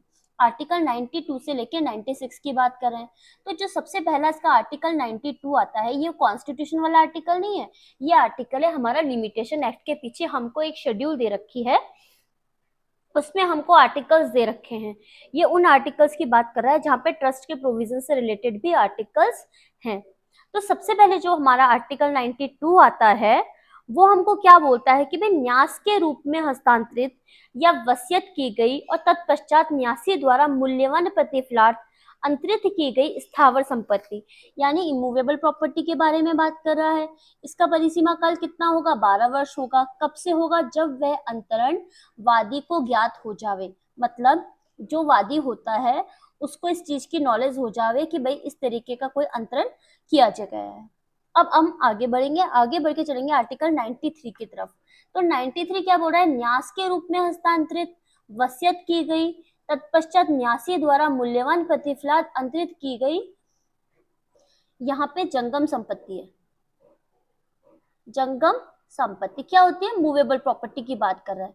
तो जब मूवेबल प्रॉपर्टी की बात कर रहा है तो 3 वर्ष हो जाएगा। कब से होगा? जब वह अंतरण वादी को ज्ञात हो जाए। सेम प्रोविजन था, बस यहाँ पे आ गए मूवेबल प्रॉपर्टी। अब हम बात करते हैं आर्टिकल 94 के बारे में। तो आर्टिकल 94 हमको बोल रहा है कि हिंदू, मुसलमान, बौद्ध, धार्मिक, खैराती विन्यास में समाविष्ट स्थावर संपत्ति के अंतरण को जो उसके प्रबंधक द्वारा मूल्यवान प्रतिफलात किया गया हो अपास्त करने के लिए। वहां पे कब्जे के रिकवरी के लिए था, यहाँ पे क्या है? मूल्यवान अपास्त करने के लिए है। ठीक है, कब तक होगा? 12 वर्ष तक होगा। अंतरण कब होगा? जब वादी को ज्ञात हो जावे। फिर सेम प्रोविजन है, लेकिन यहाँ पे हो गई जंगम संपत्ति, किसमें? 95 के अंतर्गत। तो क्या होगा? कितना परिसीमा काल होगा? होगा 3 वर्ष। फिर जब वह अंतरण वादी को ज्ञात हो जाए तब से। ठीक है, आगे बात करते हैं। आगे जब हम बात करेंगे तो इसमें एक आर्टिकल और आता है 96, जो हमको बात करता है कि हिंदू, मुसलमान, बौद्ध, धार्मिक, खैराती विन्यास के प्रबंधक द्वारा विन्यास में समाविष्ट उस जंगम स्थावर संपत्ति के प्रत्युर्पण, किस चीज की बात कर रहा है? रिकवरी की बात कर रहा है। जो पूर्वतन प्रबंधक द्वारा, जो पहले जो प्रबंधक है उसके द्वारा अगर मूल्यवान प्रतिफलात अंतरित कर दिया गया है तो 12 वर्ष होगा। और अगर अंतरक की मृत्यु, उसके पद त्याग, हटाए जाने की तारीख, विन्यास का प्रबंधक के रूप में वादी की नियुक्ति तारीख जो भी पश्चातवर्ती हो तब से ये प्रभावी हो जाएगा। ठीक है, अब जो सेक्शन 11 आ रहा है वो बात कर रहा है किसके बारे में? बाहर की गई, किससे बाहर? भारत के बाहर की गई सुविधाओं के आधार पर बात कर रहे हैं, मतलब आउटसाइड जो होता है जुरिस्डिक्शन वगैरह जो होता है, आउटसाइड टेरिटरी वगैरह होता है, उसकी बात कर रहा है। क्या होता है, जिन राज्य क्षेत्रों पर इस अधिनियम का विस्तार है उनके बाहर की गई संविधाओं के आधार पर वाद। तो क्या होगा, अगर विदेश में की गई संविधाओं के आधार पर उन राज्य क्षेत्रों पर जिस पर इस अधिनियम का विस्तार है, मतलब जहां जहां पर यह अधिनियम लागू है, इस अधिनियम में अंतर्निविष्ट परिसीमा विधि के प्रावधान लागू होंगे, मतलब लिमिटेशन एक्ट के जो प्रोविजंस है वो अप्लाई हो जाएंगे। विदेश में प्रवर्त संविधा विषयक कोई भी नियम उस अन्य राज्य या विदेश में की गई संविधा पर आधारित वाद पर, मतलब अगर उस पे हमारे लिमिटेशन एक्ट का प्रोविजंस अप्लाई हो रहे हैं तो वहां पे उसके क्या होगा, उसके अकॉर्डिंग वहां पे लिमिटेशन चलना शुरू हो जाएगा, उसके बाद में बात कर रहा है। ठीक है, तो आप जस्ट ये बोल सकते हैं कि भाई आउटसाइड है, लिमिटेशन लागू हो रहा है, तो ये क्या हो जाएगा, अप्लाई हो जाएगा ये सेक्शन। ठीक है, अब आता है भाग 3। भाग 3 बात करता है परिसीमा काल की संगणना के बारे में। सेक्शन आते हैं 12 से लेकर 24 तक। ठीक है, तो सबसे पहले हम सेक्शन 12 को देखेंगे, तो वो बोल रहा है विधिक कार्रवाइयों में समय का अपवर्जन। तो क्या होगा इसके अंतर्गत, ये बता रहा है भाई किसी वाद, अपील या आवेदन की परिसीमा काल में वह समय अपवर्जित कर दिया जाएगा, उस समय को हटा दिया जाएगा जिससे ऐसी परिसीमा काल की गणना की जानी है। ठीक है, फिर अपील आवेदन के लिए पुनरीक्षण या निर्णय के पुनर्विलोकन के लिए वह दिन अपवर्जित कर दिया जाएगा जिस दिन निर्णय सुनाया जाएगा। ठीक है, फिर इसके बाद डिक्री, दंडादेश, आदेश की अपील, पुनरीक्षण, पुनर्विलोकन बाकी है, वहां प्रतिलिपि अभिप्राप्त करने में समय अपवर्जित कर दिया जाएगा। यहाँ पे भी बता रहा है कि अगर प्रतिलिपि प्राप्त करने में अगर कोई समय लगा है तो उसको काट देंगे। फिर उसके बाद डिक्री, आदेश की अपील की इजाजत के आवेदन में प्रतिलिपि प्राप्त करने का समय अपवर्जित हो जाएगा। यहाँ पे इनकी बात कर रहा है पुनरीक्षण पुनर्विलोकन की, यहाँ पे बात कर रहा है अपील की इजाजत के आवेदन की बात कर रहा है। और पंचायत अपास्त करने के आवेदन में प्रतिलिपि प्राप्त करने के समय का अपवर्जन। इन तीनों में तो प्रतिलिपि प्राप्त कर रहा है और उसमें क्या निर्णय वाली बात आ गई, और यहाँ पे क्या आ गई, परिसीमा काल की जब से गणना की जानी है उसकी बात कर रहा है। वह समय अपवर्जित नहीं होगा जो न्यायालय ने उस डिक्री आदेश की प्रतिलिपि का आवेदन करने से पहले डिक्री आदेश को तैयार करने में लगाया हो। मतलब ऐसा कोई समय है जो प्रतिलिपि का आवेदन करने से पहले कोई डिक्री या आदेश को तैयार करने में लगाया हो, तो उस समय को नहीं मानेंगे। उससे पहले जो हमने पॉइंट्स बताए हैं बस उन्हीं को कवर करेगा ये। ठीक है, अब आता है 13। सेक्शन 13 क्या बोलता है, अकिंचन के रूप में वाद करने की बात कर रहा है कि उन दशाओं में समय का अपवर्जन जहां की अकिंचन के रूप में वाद लाने या अपील करने की इजाजत के लिए आवेदन किया गया है। तो क्या होगा इसके अंतर्गत, जहां अकिंचन के रूप में वाद लाया अपील करने की इजाजत के लिए आवेदन किया गया हो, ऐसा आवेदन न्यायालय द्वारा अस्वीकृत हो गया हो, मतलब उसने इजाजत लेने के लिए आवेदन किया और कोर्ट ने उस आवेदन को रिजेक्ट कर दिया, तो वहां विहित काल की गणना में उतना समय अपवर्जित कर दिया जाएगा जितने समय के दौरान आवेदक उस इजाजत के लिए अपना आवेदन सद्भावना पूर्वक आयोजित कर रहा हो। विहित फीस देने पर यही माना जाएगा कि न्यायालय फीस प्रारंभ में ही दे दी गई थी। इस सेक्शन का मतलब ये हो गया कि भाई अकिंचन के रूप में आवेदन किया, न्यायालय ने उसको स्वीकृत कर दिया, तो भाई जितना भी समय इस आवेदन वाले प्रोसेस में लगा तो उतना समय क्या कर दिया जाएगा, अपवर्जित कर दिया जाएगा, उसको हटा दिया जाएगा। और फिर क्या होगा, और उसने ऐसा आवेदन जो किया गया होगा वो सद्भावना पूर्वक किया गया होना चाहिए, और अगर विहित फीस उसने दे दी है तो उसको यही माना जाएगा कि भाई उसने न्यायालय में जो फीस जमा प्रारंभ में करा दी थी ये वही फीस है। ठीक है, अब बात करते हैं सेक्शन 14 की, भाई बिना अधिकारिता वाले न्यायालय में सद्भावना पूर्वक की गई कार्यवाही में लगे समय का अपवर्जन। भाई जुरिस्डिक्शन ही नहीं है, क्षेत्राधिकार ही नहीं है, और आपने क्या किया, उसमें अपना वाद या आवेदन वगैरह कर दिया। ठीक है, और लेकिन आपने क्या किया, किसी इंटेंशन से ऐसा नहीं किया बल्कि क्या किया, सद्भावना पूर्वक ऐसा किया, तो वहां जो समय लग गया उसको अपवर्जित कर दिया जाएगा। क्या बोल रहा है सेक्शन 14 कि भाई किसी वाद की परिसीमा काल की संगणना में उतना समय अपवर्जित कर दिया जाएगा जितना बिना अधिकारिता वाले न्यायालय में सद्भावना पूर्वक की गई कार्यवाही में लगता है। सद्भावना पूर्वक हमने कहाँ पे पढ़ा है, हमने आईपीसी में पढ़ा है सद्भावना पूर्वक। आपने देखा था ना, जब आईपीसी में हम 52 सेक्शन देखते हैं, सेक्शन 52 देखते हैं, तो वो हमको यही बोलता है 52 सद्भावना पूर्वक। ठीक है, तो ये उसकी बात कर रहा है। अब आगे बढ़े, तो इसमें क्या होगा, किसी आवेदन की परिसीमा काल की संगणना में उतना समय जितने के दौरान वादी प्रथम बार के अपील पुनरीक्षण न्यायालय में उसी प्रकार अनुतोष के लिए बिना अधिकारिता वाले न्यायालय में सद्भावना पूर्वक कार्रवाई में लगा जो समय है उसको अपवर्जित कर दिया जाएगा। बस यही बात बार बार रिपीट कर रहा है, पर ये बेसिकली इसमें ये बात है कि अगर आपने बिना अधिकारिता वाले न्यायालय में सद्भावना पूर्वक कोई कार्यवाही वगैरह कर दी है तो उतने समय में जितना समय लगा है उसको अपवर्जित कर दिया जाएगा। और यहाँ पे हम कनेक्ट करेंगे सीपीसी को भी। क्या बोल रहा है सीपीसी के ऑर्डर 23 रूल, जो रूल 2 है उसके होते हुए भी जो उपरोक्त धारा, मतलब ये जो धारा दे रखी है हमको, इसके जो प्रोविजंस होंगे वो किसके संबंध में, आदेश के नियम के दिन न्यायालय द्वारा दी गई नई अनुज्ञा के आधार पर। अनुज्ञा क्या होती है, परमिशन के आधार पर जो दी गई है, अगर कोई त्रुटि वगैरह रह गई हो तो उसको क्या करेगा, अन्य हेतु से पहले वाद का असफल होना असंभव अवश्यम भावी है। सब कुछ छोड़िए, लैंग्वेज बहुत क्लिष्ट है, इसको हटाइए। सबसे पहले मैं बस इसको जो नॉर्मल इसमें बात बोली गई है कि भाई कोई जो नया वाद होगा उसमें दी गई अनुज्ञा के आधार पर संस्थित नए वाद के संबंध में भी लागू होंगे। किसके प्रोविजन, इस धारा के प्रोविजंस। ठीक है, अगर सीपीसी का ऑर्डर 23 रूल 2 है तब भी, ठीक है ना, ये बात बोल रहा है। फिर बात करें स्पष्टीकरण में, समय का अपवर्जन करने में जिसके दौरान कोई पूर्ववर्ती सिविल कार्यवाही लंबित थी, वह जिस दिन कार्यवाही संस्थित हुई थी दोनों गिने जाएंगे। मतलब कोई लंबित कार्यवाही है, पेंडिंग कार्यवाही है उसको, और जिस दिन कार्यवाही संस्थित हुई थी उसको भी काउंट करेंगे ये। वादी आवेदन जो किसी अपील का प्रतिरोध कर रहा हो कार्यवाही का अभियोजन करता हुआ समझा जाएगा। मतलब वादी आवेदक है जो किसी अपील का प्रतिरोध कर रहा है, अपील हो रही है उसका प्रतिरोध कर रहा है, तो उसको क्या मानेंगे कि भाई कार्यवाही का अभियोजन कर रहा है वो, ठीक है। और पक्षकारों के या वाद हेतुकों के कुसंयोजन को अधिकारिता में त्रुटि जैसी प्रकृति का हेतु माना जाएगा। ठीक है, तो ये बात हुई सेक्शन 14 की। अगर इसको देखते हैं कंक्लूजन में तो क्या हो गया कि भाई कार्यवाही जिसका अभियोजन किया जा रहा है दीवानी होनी चाहिए, प्रतिवादीगण दोनों कार्यवाही में एक होने चाहिए, वाद हेतुक भी दोनों कार्यवाही में एक ही होने चाहिए, गलत न्यायालय में सिविल कार्यवाही सम्यक तत्परता द्वारा व सद्भावना पूर्वक होनी चाहिए, न्यायालय अधिकारिता के अभाव में या उसी प्रकृति के अन्य कारण असमर्थ होना चाहिए। ठीक है, सम्यक सतर्कता और ध्यान का कि मतलब उचित सावधानी रखी गई थी। ठीक है ना, ये सारी बातें हमको सेक्शन 14 बोल रहा है। अब हम बात करते हैं सेक्शन 15 की। तो कुछ अन्य मामलों में समय का अपवर्जन, मतलब जो ये प्रोविजंस दिए गए इनके अलावा भी कुछ एक बातें हैं जब समय का अपवर्जन कर दिया जाएगा, समय को काट दिया जाएगा।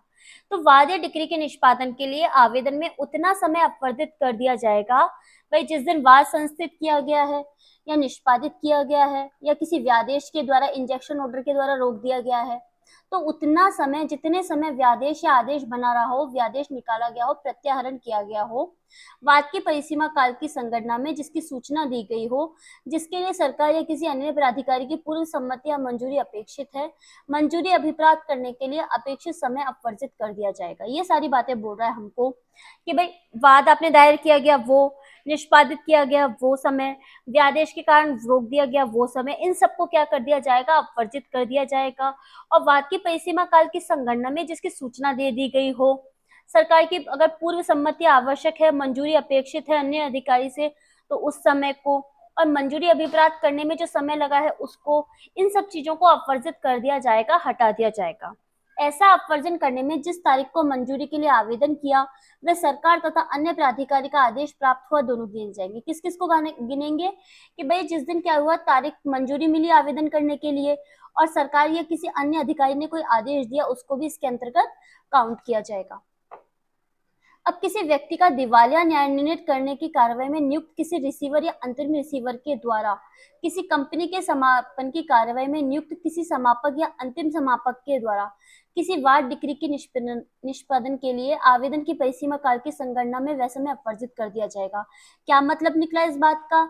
इस बात का ये निकला कि भाई किसी व्यक्ति को दिवालिया घोषित करना है, तो जिसके लिए कोई रिसीवर वगैरह या कुछ कोई अन्य अधिकारी को नियुक्त किया गया है, किसी समापक या अंतिम समापक को नियुक्त किया गया है, तो किसी वाद या डिक्री के निष्पादन में आवेदन की परिसीमा काल में वो समय अपवर्जित कर दिया जाएगा कि जब उसको ये दिवालिया घोषित करने के लिए जो रिसीवर या अंतिम समापक को नियुक्त किया गया है उसको, जो ऐसी कार्यवाही को संस्थित करने की तारीख से शुरू होकर रिसीवर समापक नियुक्त करने की तारीख से 3 मास के अवसान पर समाप्त हो जाएगी।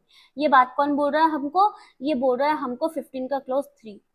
ठीक है, तो ये बोल रहा है भाई रिसीवर समापक को आपने नियुक्त किया, फिर नियुक्त करने में मतलब जिस तारीख को आपने संस्थित किया कि भाई मेरे को नियुक्त करना है ऐसे समापक या रिसीवर को, उसकी तारीख से 3 मास के अवसान पर समाप्त हो जाएगी। मतलब 3 माह के अंतर वो समाप्त हो जाएगा।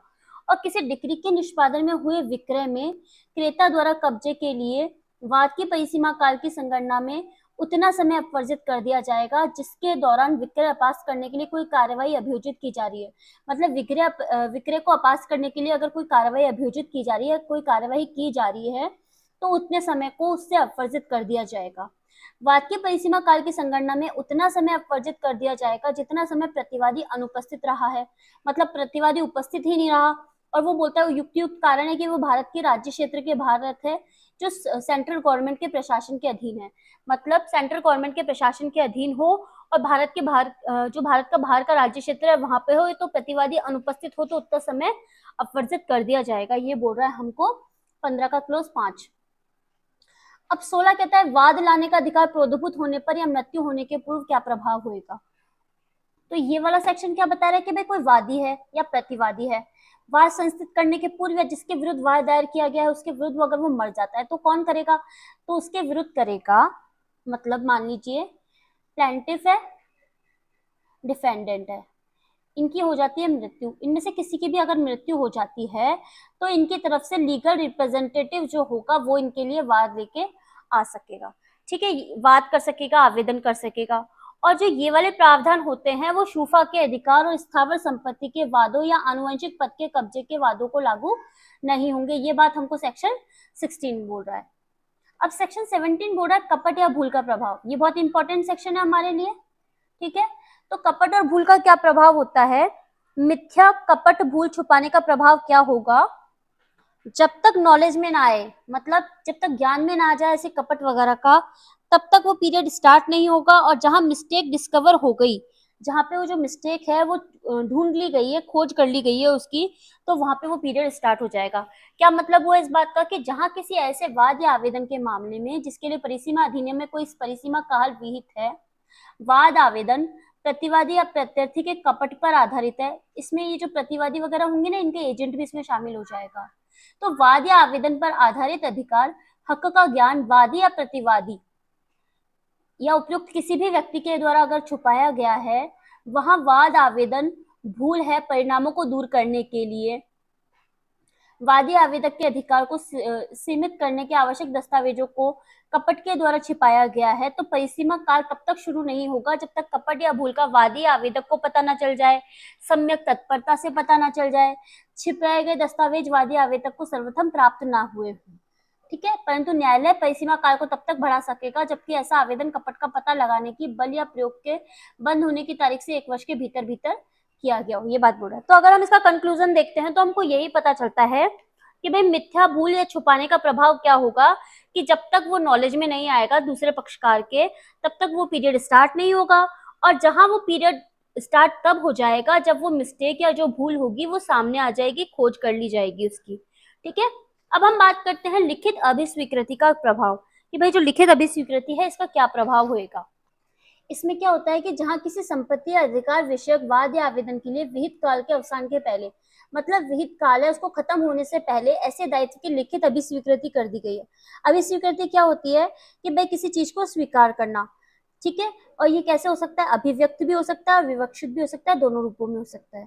जो उस पक्षकार द्वारा जिसके विरुद्ध ऐसी संपत्ति अधिकार का दावा किया जाता है या किसी ऐसे व्यक्ति के द्वारा जिसमें वह अपना अधिकार या दायित्व व्युत्पन्न करता है, जो अधिकार या संपत्ति पर रखता है उसके द्वारा या कोई इसके ऊपर दायित्व व्युत्पन्न करता है उसके द्वारा, अगर वह इस अभिस्वीकृति हस्ताक्षरित की गई थी। हस्ताक्षरित क्या होती है, हस्ताक्षरित या तो स्वयं के द्वारा हस्ताक्षरित हो या कोई प्राधिकृत अभिकर्ता के द्वारा हस्ताक्षरित हो तो वो मानी जाएगी। डिक्री या आदेश के निष्पादन को किसी संपत्ति या अधिकार का आवेदन नहीं मानी जाएगी। मतलब हस्ताक्षर किसके द्वारा होना चाहिए, स्वयं के द्वारा या प्राधिकृत अभिकर्ता के द्वारा होगी तो एक नया परिसीमा काल, नया लिमिटेशन काल रिकाउंट होना शुरू हो जाएगा, संगणित होना शुरू हो जाएगा।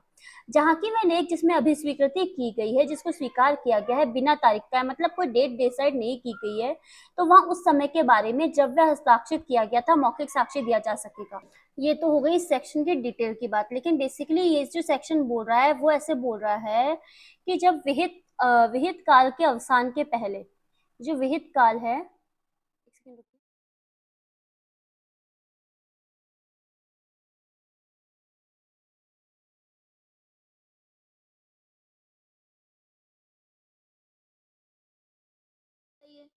ठीक है, ऋण के संबंध में जब ये बात कर रहा है तो जब हमने सेक्शन 18 को देखा था, तो वो भी बिफोर क्या कह रहा था, विहित काल के अवसान के पूर्व, प्रिस्क्राइब्ड पीरियड के पहले की बात कर रहा था। तो बेसिकली जो सेक्शन 18, 19 और 20 है ना, ये तीनों क्या करते हैं, बिफोर प्रिस्क्राइब्ड पीरियड की बात करते हैं। ठीक है, तो जो 19 बात कर रहा है वो ये कर रहा है कि ऋण लेके वस्तु संपदा का ब्याज लेके संदाय का प्रभाव। जहां किसी ऋण या वश्य संपदा के संदाय के लिए, मतलब संदाय मतलब देने के लिए, दायी व्यक्ति के द्वारा या उसके अभिकर्ता के द्वारा, कौन, जो व्यक्ति होगा स्वयं या उसके अभिकर्ता के द्वारा कोई भी संदाय, मतलब जो भी जो होता है ना संदाय, मतलब कोई संपत्ति वगैरह देते हैं या जो होता है ना ट्रांजेक्शन वगैरह करते हैं, उसकी बात कर रहा है। उस ऋण लेके या वसीयत के ब्याज लेके विहित काल के अवसान के पूर्व किया जाता है, बिफोर प्रिस्क्राइब किया जाता है।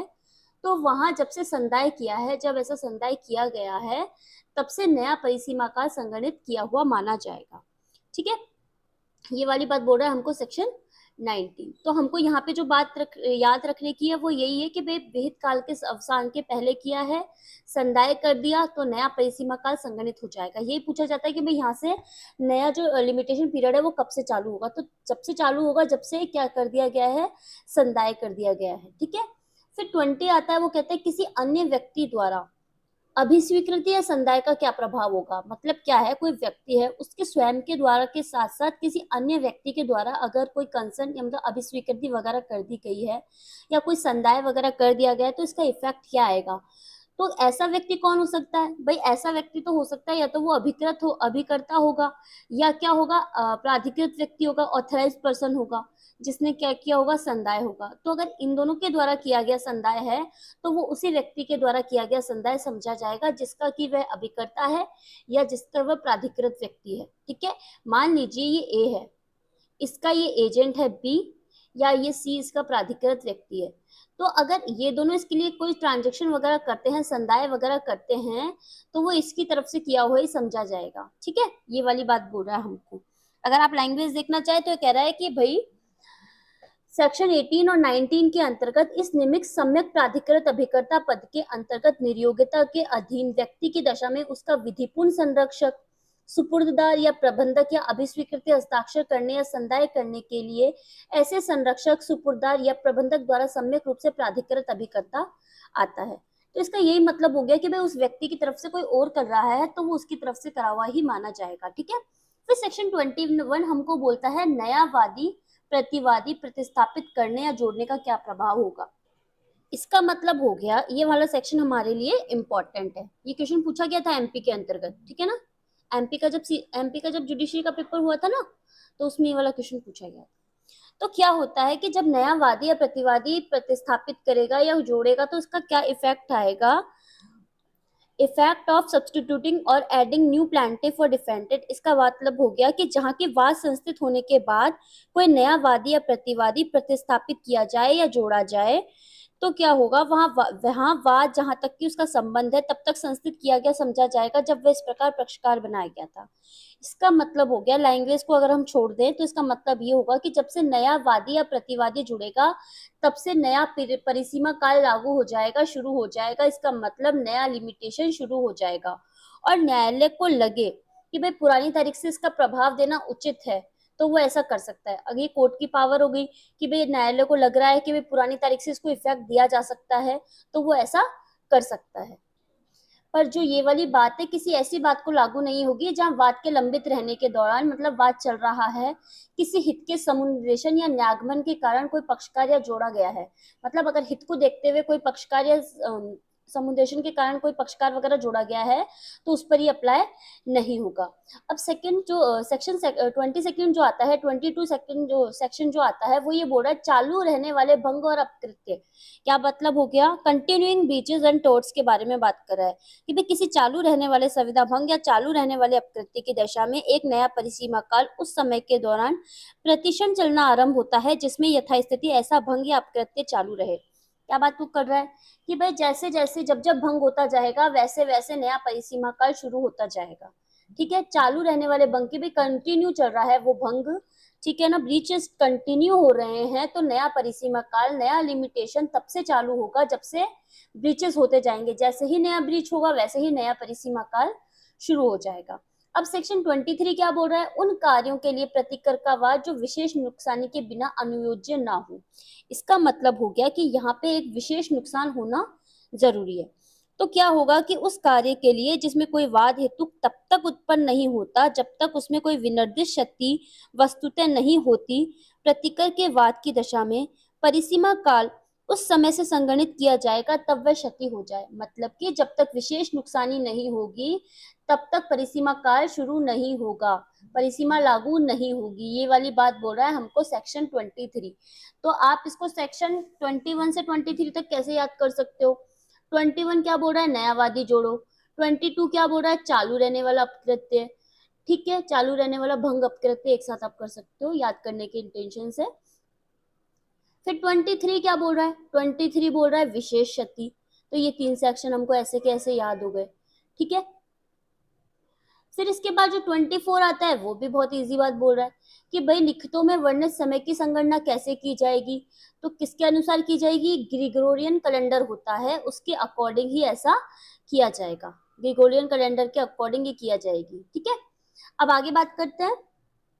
अब जो भाग 4 आ गया सेक्शन 25 से 27 तक, वो कह रहा है कब्जे के द्वारा स्वामित्व का अर्जन। ठीक है, सेक्शन 25 जो हमको बोल रहा है वो बोल रहा है सुखाचार के द्वारा सुखाचार का चिरभोग के द्वारा अर्जन। ठीक है, ईजमेंट के बारे में बात करें, बहुत बड़ा सेक्शन है, लेकिन अगर हम इसको शॉर्ट में देखते हैं तो हमें पता चलता है कि भाई ये जो राइट होता है वो प्राकृतिक अधिकार, नेचुरल राइट जो होता है, नेचुरल राइट जो होता है उस पर, और क्या होता है पब्लिक जो रास्ता होता है उस पर ये अप्लाई नहीं होता। एक मिनट रुकिए।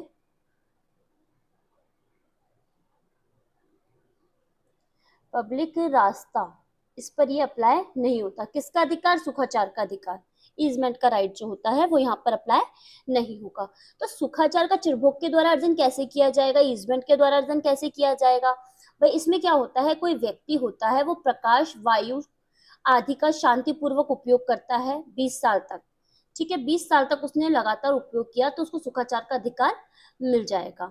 लेकिन अगर गवर्नमेंट के संबंध में बात आएगी तो उसको 30 साल का राइट मिल जाएगा कि भाई 30 साल तक वो उसके अगर मतलब सुखाचार का प्रयोग करके वो वाद वगैरह दायर कर सकता है। भाई भाई उसने रेगुलर 30 साल तक उस संपत्ति का उपयोग किया तो उसको फर्स्ट राइट उसी को मिलेगा कि भाई वो संपत्ति वो ले सकता है। फिर आता है रास्ता, जल सारणी, अन्य सुखाचार खुले तौर पर शांतिपूर्वक उपभोग करता है 20 साल तक, तो भी वो इसमें शामिल किया जाएगा। अब वही सरकार के संबंध में जो बात होगी वो 30 साल तक। और इसमें क्या होना चाहिए कि भाई जो अधिकार होता है वो लगातार 20 साल तक, जैसे कि बता रहे नॉर्मल में 20 साल तक रेगुलर बिना विघ्न के, मतलब बिना किसी रुकावट के अगर वो क्या करता है अपने अधिकार का उपयोग करता है तो उसका जो अधिकार होगा वो आत्यांतिक हो जाएगा, मतलब प्रेफरेबल हो जाएगा, सबसे पहले उसी को प्रेफरेंस दी जाएगी। और अगर गवर्नमेंट के संबंध में बात होती है तो 30 साल का रहता है। ये बात हमको याद रखने योग्य है कि भाई जो हमारे नॉर्मल बात होगी वो इसके संबंध में वो 20 साल होगी और गवर्नमेंट के संबंध में 30 साल होगी, 30 ईयर्स होगी। ठीक है,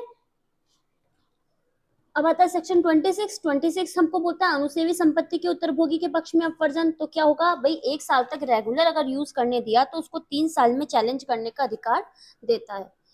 इसको हम अगर इसी तरह से वन लाइन में करके करेंगे तो हो जाएगा कि भाई 1 साल तक रेगुलर यूज किया तो 3 साल में उसको चैलेंज करने का अधिकार है। इसमें इतना बड़ा सेक्शन है लेकिन हमको हमको जो हमारे काम की बात है वो बस इतनी सी है कि भाई 1 साल तक हमने यूज करने दिया अगर उसको रेगुलरली तो उसको 3 साल में उसको चैलेंज करने का अधिकार है। फिर सेक्शन 27 आता है संपत्ति पर अधिकार का निर्वापित होना। क्या मतलब हुआ इस बात का? इसका मतलब हो गया कि भाई परिसीमा का उपचार को खत्म करता है, अधिकार को नहीं, लेकिन ये धारा अधिकार व उपचार दोनों को समाप्त करती है। ठीक है, सारवान राइट हो गया ये एक तरीके से। ठीक है ना, एब्सोल्यूट हो गया, मतलब कि उस कालावधि के पर्यवसन पर, पर्यवसन का मतलब होता है समाप्ति पर, जो किसी संपत्ति के कब्जे का वाद संस्थित किए जाने के निमित्त किसी व्यक्ति के लिए एत द्वारा परिसीमित है, ऐसी संपत्ति पर उसका अधिकार निर्वापित हो जाएगा। इसका मतलब ये हो गया कि भाई राइट एंड रेमेडी दोनों का अंत होता है। जनरली तो क्या होता है परिसीमा उपचार को खत्म करता है लेकिन अधिकार को नहीं करता, मतलब आप कहीं और जाके अगर आपको कहीं और राइट का यूज कर सकते हो तो आप कर सकते हो। लेकिन जो ये धारा बता रही है, ये सेक्शन बता रहा है कि भाई ये अधिकार और उपचार दोनों को समाप्त कर देता है।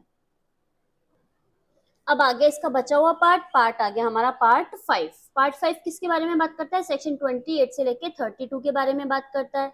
तो सेक्शन 28 है वो रिपील हो चुका है। ठीक है, रिपील हो चुका है ये। उसके बाद सेक्शन 29 आती है व्यावृत्ति। जो व्यावृत्ति वाला सेक्शन है वो हमने सेक्शन 1 के साथ करा था, क्योंकि इसमें बताया गया है कि भाई वहां तो बताया गया था लिमिटेशन कहाँ, लिमिटेशन एक्ट कहाँ कहाँ लागू होगा, और सेक्शन 29 हमको बोलता है लिमिटेशन एक्ट कहाँ कहाँ लागू नहीं होगा। फिर सेक्शन 30 बोलता है उन वादों आदि के लिए उपबंध जिनके लिए विहित कालावधि इंडियन लिमिटेशन एक्ट 1908 द्वारा विहित कालावधि से कम है। इसके जो प्रावधान होते हैं वो संक्रमणकालीन प्रावधान होते हैं। ये वाली बात करो तो इनको अगर आप इसे जस्ट गो थ्रू कर लेंगे तो चल जाएगा काम, क्योंकि इनमें से ऐसे विशेष क्वेश्चन पूछे नहीं जाते हैं। लेकिन हमको हमारा एक्ट कंप्लीट करना है तो चलो ठीक है, हम बता देते हैं कि भी सेक्शन 31 में क्या बता रहा है, वर्जित या लंबित वादों के बारे में उपबंध, और सेक्शन 32 बोल रहा है मैं हो गया हूँ रिपीट। तो ये तो बात हुई लिमिटेशन एक्ट के सेक्शंस की, लिमिटेशन एक्ट के सेक्शन की यहाँ तक सेक्शन किए, सेक्शन 32 तक किए हैं। पार्ट कितने थे, पार्ट है इसके 5। ठीक है, अब क्या इसमें कुछ और बच रहा है, इसमें कुछ और बच रहा है अभी? जी हाँ बिल्कुल बच रहा है, इसमें बच रहे हैं हमारे आर्टिकल्स। हम लेके आए हैं जो पीछे हमारी शेड्यूल दे रखी है, लिमिटेशन एक्ट की जो पीछे शेड्यूल दे रखी है, ये हमारा लिमिटेशन एक्ट हो गया। लिमिटेशन एक्ट में ये दे रखी है अनुसूची, और अनुसूची में आर्टिकल्स दे रखे हैं। भाई ये आर्टिकल कौन से आर्टिकल्स हैं? ये आर्टिकल्स वो आर्टिकल हैं जो कॉन्स्टिट्यूशन के नहीं है, क्योंकि ये आर्टिकल्स हैं लिमिटेशन के। लिमिटेशन के आर्टिकल में ये बता रखा है कि भाई कोई वाद या आवेदन का कोई विषय क्या होगा, वाद, अपील या आवेदन, इन तीनों के संबंध में लागू होता है। तो इनके विषय कौन कौन से होंगे, इनको कितने पीरियड में इनके संबंध में वाद, अपील या आवेदन करना होगा, और कब से किया जाएगा, मतलब परिसीमा काल स्टार्ट कब से होगा। तो ये वाली बात हमको बोल रहा है अनुसूची। तो अभी जब हम इसके आर्टिकल्स को देखेंगे तो हम इसको कैसे कवर करेंगे? भाई इसमें है बहुत सारे आर्टिकल्स और उसमें दे रखे हैं बहुत सारा लिमिटेशन पीरियड। तो हम क्या करेंगे, जैसे कि मान लीजिए 12 ईयर्स वाला पोर्शन है तो उसको एक जगह कर लेंगे, फिर उसके बाद आ गया 3 वर्ष का पीरियड तो उसको एक जगह कर लेंगे, 1 वर्ष का पीरियड तो उसको एक जगह कर लेंगे। तो ऐसा ही इस चार्ट के थ्रू किया गया है। ठीक है, इस चार्ट के थ्रू जब किया गया है तो वाद को एक जगह कर दिया, अपीलों को एक जगह कर दिया, और आवेदन के समय में जो होगा उसको एक जगह पे कर दिया है। ठीक है, एक सेकेंड रुकिए। तो अब देखते हैं हम आर्टिकल्स वाले पोर्शन को। ठीक है, यानी कि अनुसूची को देखते हैं, शेड्यूल को देखते हैं। तो क्या होता है जब हम अनुसूची को देखते हैं तो ये 3 पार्ट्स में डिवाइड करती है अपने आप को। सबसे पहले तो आता है वाद के मामले में यानी सूट्स के मामले में, फिर आता है अपीलों के मामले में यानी अपील्स के मामले में, और फिर आता है आवेदन के मामले में यानी कि एप्लीकेशंस के बारे में। जब हम वाद की बात करते हैं तो आर्टिकल 1 से लेके 113 तक, और फिर अपीलों की बात करते हैं तो 114 से लेके 117 तक, मतलब 114 से लेके 117 तक, और जब आवेदन की बात करते हैं तो 118 से 137 तक आता है। तो सबसे पहले बात करते हैं वादों की, यानी सूट्स की बात करते हैं। तो इसमें जो वाद दे रखे हैं वो बेसिकली 10 टाइप्स के वाद दे रखे हैं कि भाई कौन कौन से सूट्स होंगे और उनके अंदर कैसी कैसी परिसीमा होगी। तो इसको क्या करेंगे, अगर हम स्टार्ट के थ्रू कर लेंगे तो हमको उसको डिवाइड करके पढ़ने में आसानी हो जाएगी। तो जब हम सबसे पहले वाद की बात करते हैं तो सबसे पहले आता है लेखा के संबंध में वाद। इसका मतलब हो गया suits relating to accounts, account से रिलेटेड बात हो गई। तो आप यहाँ पे कीवर्ड दे सकते हैं इसको लेखा यानी कि अकाउंट। जो अकाउंट से रिलेटेड वाद है वो है आर्टिकल 1 से लेके 5 तक।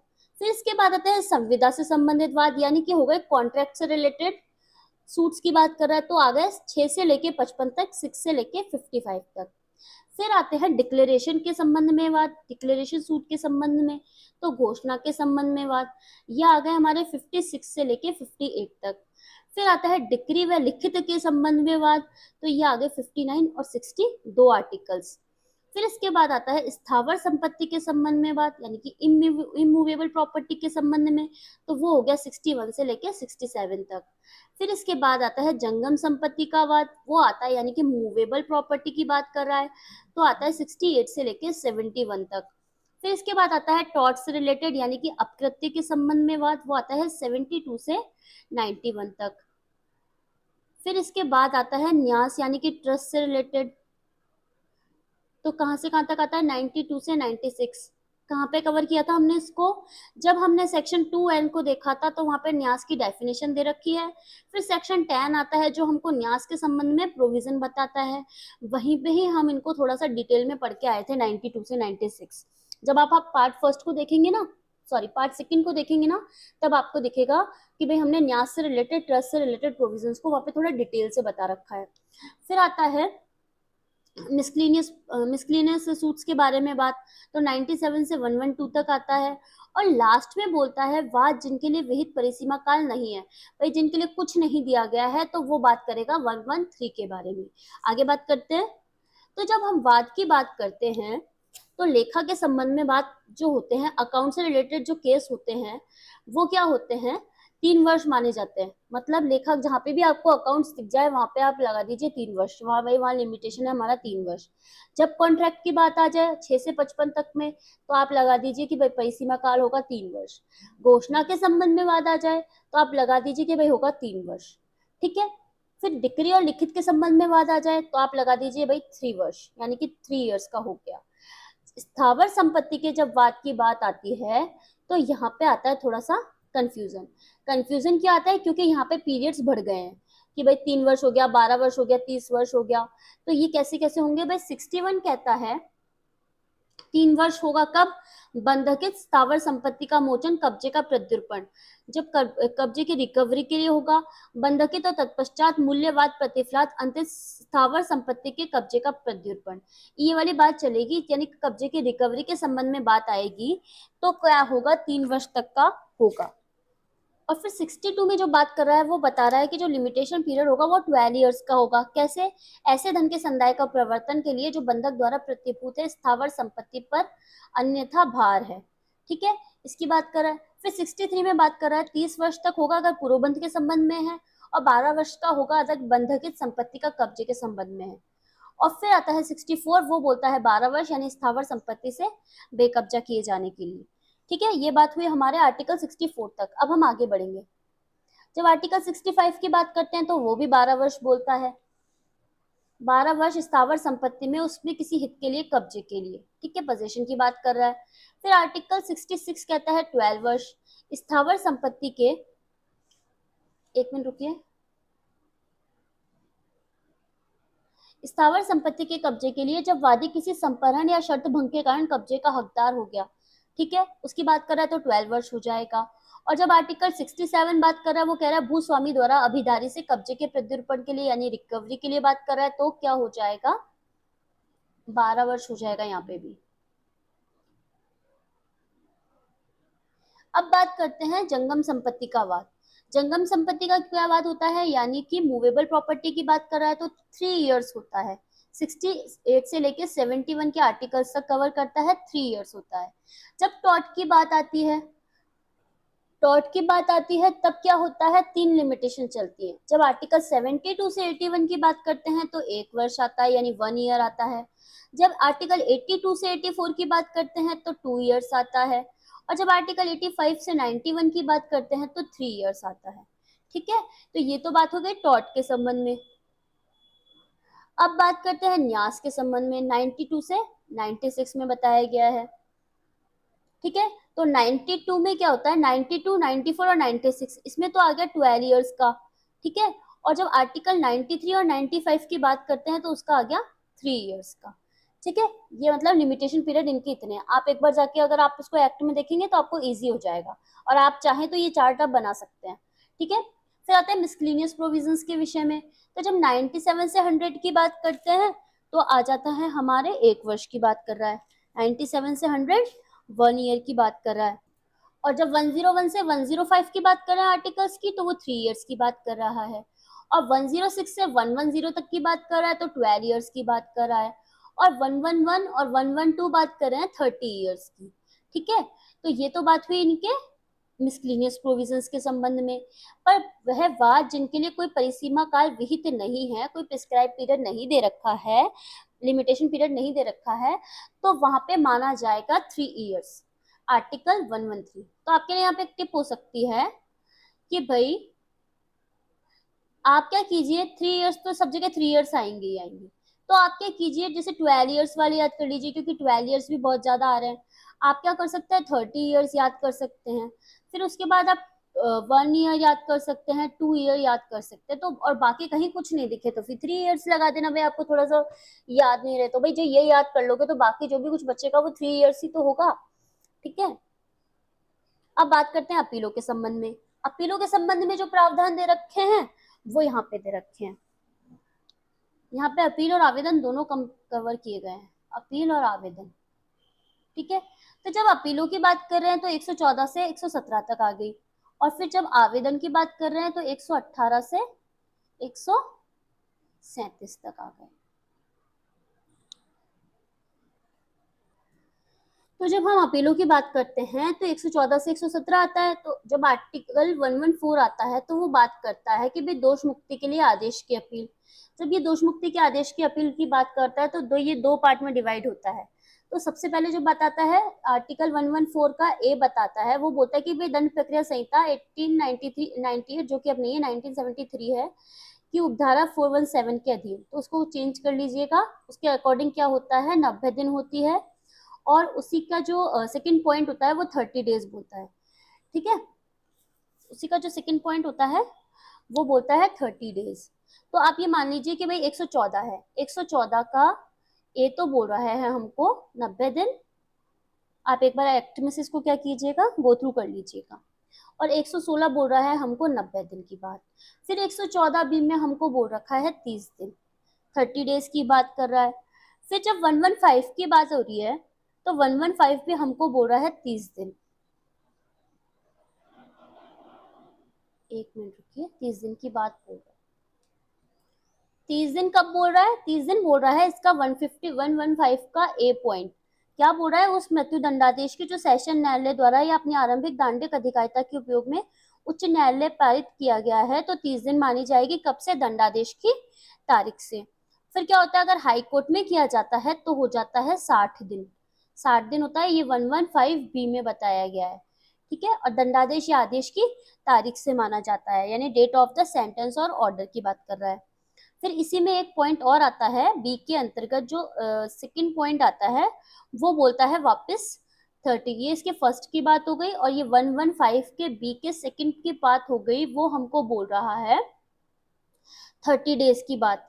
किसी अन्य न्यायालय में किया जाएगा तो 30 डेज होगा, और कब से होगा, दंडादेश या आदेश की तारीख से माना जाएगा। फिर जब 116 की बात करते हैं तो वो बात करता है सीपीसी के संबंध में। तो किसी उच्च न्यायालय में किसी डिग्री के आदेश का करेगा तो 90 दिन हो जाएगा। तो 116 में क्या बोल रहा है, 116 ए के अंतर्गत तो हमने देखा था यहाँ पे 90 दिन कर लिया था, और जब 116 बी की बात होती है तो 30 डेज आ जाता है। ठीक है, किसी मतलब उच्च न्यायालय में करेगा तो 90 दिन होगा, और किसी अन्य न्यायालय में करेगा तो 30 डेज होगा। ठीक है, डिक्री आदेश की जो भी वो करेगा ना, अपील वगैरह जो भी, वो क्या होगा, 90 दिन होगा अगर वो हाई कोर्ट में करेगा, और किसी अन्य न्यायालय में करेगा तो 30 दिन होगा। कब से होगा, डिक्री आदेश की तारीख से होगा। फिर जब 117 की बात करते हैं तो वो हमको बोलता है 30 वर्ष के बारे में। 117 हमको बोलता है किसी उच्च न्यायालय की डिक्री या आदेश के विरुद्ध उसी न्यायालय में फ्रॉम अ डिक्री और order of any high court to the same court 30 days the date of the decree और ऑर्डर, डिक्री या आदेश की तारीख से। फिर 118 की बात करते हैं तो ये बेसिकली आवेदन की बात आ गई, यहाँ पे आ गई एप्लीकेशन की बात। क्या बोल रहा है कि 118 से जो 136 तक है वो बात कर रहा है एप्लीकेशंस की। तो जब 118 बात करता है वो केवल बात करता है 10 दिन की, 10 दिन की बात कर रहा है 118। तो क्या बात कर रहा है इसके अंतर्गत, इसके अंतर्गत बोल रहा है कि वे संक्षिप्त प्रक्रिया के अधीन वाद में उपसंजात होने और प्रतीक्षा करने की इजाजत के लिए 10 दिन होगा, और कब से होगा, जब सम्मन की तामील किया जाए। फिर जो 119 बात करता है, 119 बात करता है, वो बात करता है आर्बिट्रेशन के बारे में। ठीक है, माध्यस्थ के बारे में बात करता है। 120 जो बात कर रहा है वो बात कर रहा है किसी मृतवादी या अपीलार्थी के या मृत प्रतिवादी या प्रत्यर्थी के विधिक प्रतिनिधि को सिविल प्रक्रिया संहिता के अधीन पक्षकार बनाने के लिए। तो अगर विधिक पक्षकार को, अगर विधिक प्रतिनिधि होता है उसको पक्षकार बनाना है तो 90 दिन के अंतर्गत आवेदन किया जाएगा। वादी, अपीलार्थी, प्रतिवादी या प्रत्यर्थी की मृत्यु की तारीख से कब, कितने दिन होगा, 90 दिन होगा। ये बात आपको ध्यान रखनी चाहिए। फिर जब हम 121 की बात करते हैं तो ये कहता है उसी संहिता के दिन उपशमन को अपास्त करने के लिए 60 दिन होगा। ठीक है, 60 दिन होगा उपशमन को अपास्त करने के लिए। कब से होगा, उपशमन की तारीख से। सेक्शन जो 112 आ रहा है वो 122 आ रहा है वो भी ये बोल रहा है कि उपसंजति में व्यतिक्रम के कारण का अभियोजन के अभाव के कारण या आदेशिका की तामील के खर्च देने में असफलता या खर्चों के लिए प्रतिभूति देने में असफलता के कारण खारिज किए गए वाद या अपील या पुनर्विलोकन या पुनरीक्षण के लिए आवेदन का प्रत्यावर्तन करवाने के लिए 30 दिन होगी। बहुत बड़ा हो गया, तो आप ये देख लीजिए कि वे प्रतिभूति देने में असफल हो गया और क्या करा इसने कि विवाद अपील या पुनर्विलोकन या पुनरीक्षण के लिए आवेदन का प्रत्यावर्तन करवाएगा, तो कितना होगा इसका 30 दिन हो जाएगा। ठीक है, आप देख पा रहे हैं इस चार्ट के थ्रू कि भाई यहाँ पे 30 डेज का इन्होंने एक चार्ट बना रखा है। यहाँ पे ये देखो 30 डेज से कनेक्ट हो रहे हैं, तो ये सारे सेक्शंस है ना, ये 30 डेज के हैं। बस मैं आपको एक बार क्या है अंदर से वन लाइनर के थ्रू बता देती हूँ भाई कौन सा सेक्शन क्या बोल रहा है। फिर 123 आ रहा है। 123 बोल रहा है एक पक्षी डिक्री को अपास कराने के लिए एक पक्षी डिक्री या सुनी गई अपील की फिर से सुनवाई करने के लिए 30 दिन होगा। कब से होगा? डिक्री की तारीख या जहां की सम्मन या सूचना की सम्यक रूप से तामील नहीं हुई थी वहां उस डिक्री का ज्ञान आवेदक को हो गया था। मतलब जो एप्लीकेंट होता है उसको नॉलेज हो गई थी किसकी डिक्री के बारे में, तो वो तब से क्या कर सकता है, अब आवेदन कर सकता है अपना। फिर ठीक है, फिर इसके बाद आता है 124। 124 भी 30 डेज बोल रहा है। उच्चतम न्यायालय से भिन्न न्यायालय द्वारा निर्णय के पुनर्विलोकन के लिए, सुप्रीम कोर्ट से भिन्न न्यायालय में निर्णय के पुनर्विलोकन के लिए करेगा, तो कब से करेगा? डिक्री के आदेश की तारीख से 30 डेज होगा। ठीक है, फिर उसके बाद आता है 125। 125 हमको बोल रहा है डिक्री का समायोजन या तुष्टि अभिलिखित करने के लिए, टू रिकॉर्ड एंड एडजस्टमेंट और satisfaction of a decree. 30 days होगा जब संधा या समायोजन किया गया हो, यानी कि व्हेन द पेमेंट और एडजस्टमेंट इज मेड। ओके, तो देन आता है 126। 126 हमको बोलता है डिक्री की रकम या संदाय किश्तों में करने के लिए। किश्तों में अगर कर रहा है तो कब होगा? 30 दिन होगा। कब से होगा? डिक्री की तारीख से। फिर बीच में जब 120 सेक्शन आता है वो चल जाता है 60 डेज की तरफ। ठीक है, सारे चल रहे थे अपनी लाइन में 30 डेज 30 डेज, पर 127 नाराज हो गया और नाराज होके चला गया इधर 60 डेज की तरफ। ठीक है ना, तो 60 डेज में क्या बोल रहा है ये कि भाई डिक्री के निष्पादन में हुए विक्रय को अपास कराने के लिए आवेदन जिसके अंतर्गत निर्णित ऋणी द्वारा किया गया ऐसा आवेदन है, तो विक्रय की तारीख से होगा 60 डेज का। ठीक है, फिर वापस आ गए हम हमारी लाइन में, तो 128 क्या बोल रहा है? स्थावर संपत्ति से बेकब्जा किए गए और डिक्रीदार के या डिक्री के निष्पादन में हुए विक्रय में क्रेता के अधिकार पर विवाद उठाने वाले व्यक्ति के द्वारा कब्जे के लिए। स्थावर संपत्ति से बेकब्जा किए गए व्यक्ति के लिए बात बोल रहा है, क्या बोल रहा है? 30 दिन होगा। कब से होगा? बेकब्जा किए जाने की तारीख से होगा। फिर 129 आ गया। 129 हमको बोल रहा है डिक्रीत या डिक्री के निष्पादन में बेची गई स्थावर संपत्ति के कब्जे के परिधान में प्रतिरोध या बाधा हटाने के बाद, तो क्या होगा? प्रतिरोध या बाधा हटाएगा जब से तो होगा ना, तो कब कितने दिन का होगा? 30 दिन का।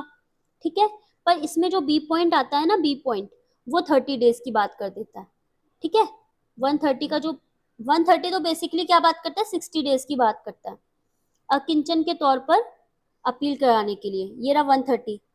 130 दो जगह आ रहा है, देखना आप, इधर भी 130 लिख रखा है और इधर भी 130 लिख रखा है। तो जो 130 का एक पार्ट है ना वो तो बोल रहा है 60 दिन, और जो दूसरा पार्ट बोल रहा है वो बोल रहा है 30 दिन। चलिए देखते हैं इसको क्या बोल रहा है। अकिंचन के तौर पर अपील करने की इजाजत के लिए अगर हाई कोर्ट में करोगे तो 60 दिन होगा और किसी अन्य न्यायालय में करोगे तो 30 दिन होगा। कब से होगा? डिक्री की तारीख जिसको अपील की गई हो, डिक्री की तारीख जिसको अपील की गई हो। मतलब क्या होगा? अगर हाई कोर्ट में आवेदन करना है तो 60 दिन हो जाएगा और किसी अन्य न्यायालय में करना है तो 30 दिन हो जाएगा। फिर सेक्शन 131 की बात करते हैं। 131 बात करता है 90 डेज की। क्या बोल रहा है? सिविल प्रक्रिया संहिता या दंड प्रक्रिया संहिता यानी कि हमारी सीपीसी और सीआरपीसी के अधीन पुनरीक्षण की उसकी शक्तियों के प्रयोग के लिए न्यायालय में 90 दिन के अंतर्गत आवेदन किया जाएगा जिस डिक्री आदेश या दंडादेश का पुनरीक्षण इप्सित हो उसकी तारीख से। अब आता है 132। 132 वापस 60 डेज की बात कर रहा है। 160 क्या बोल रहा है 132 कि उस प्रमाण पत्र के लिए कि मामला उच्चतम न्यायालय में यानी कि सुप्रीम कोर्ट में अपील के योग्य है, संविधान के आर्टिकल 132 का क्लॉज 1, अनुच्छेद 133 यानी 133 या 134 के क्लोज 1 के या ग के अधीन या किसी अन्य तत्समत प्रवृत्त विधि के अधीन उच्च न्यायालय में है। बहुत बात हो गई, तो कह रहा है कि भाई सुप्रीम कोर्ट वाली बात बोल रहा है तो 60 दिन हो जाएगा डिक्री या आदेश या दंडादेश की तारीख से। अब 133 आता है। 133 फिर 60 डेज की बात कर रहा है। क्या बोल रहा है? अपील करने की विशेष इजाजत के लिए उच्चतम न्यायालय में उस मामले में जिसमें मृत्यु दंडादेश अंतर्निहित हो 60 दिन होगा। कब से होगा? निर्णय अंतिम आदेश या दंडादेश की तारीख से। उस मामले में जिसमें उच्च न्यायालय द्वारा अपील की इजाजत देने से इनकार किया गया था तो 60 दिन हो जाएगा। ठीक है, आप देखिए यहाँ पे हमने यहाँ पे 60 दिन लिख रखा है, ठीक है। और किसी अन्य मामले में 90 दिन हो जाएगा, कोई अदर मामला हो गया तो आप क्या कर सकते हैं, 90 दिन हो जाएगा यहाँ पे 133, तो आप 131 के साथ 133 भी यहाँ पे लिख सकते हैं, ठीक है ना। 90 दिन की बात बोल रहा है ना ये भी, किसी अन्य मामले में।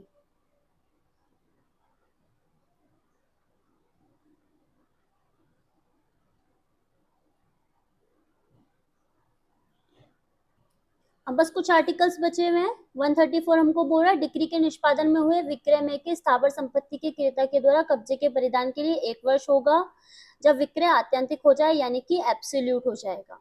और 135 बोलता है आज्ञापक व्यादेश के बारे में, अनुदान करने वाली डिक्री के प्रवर्तन के लिए 3 वर्ष होगा। 135 बात कर रहा है, देखिए आप 134 में 1 ईयर था, मतलब 1 वर्ष था, 1 ईयर था सॉरी।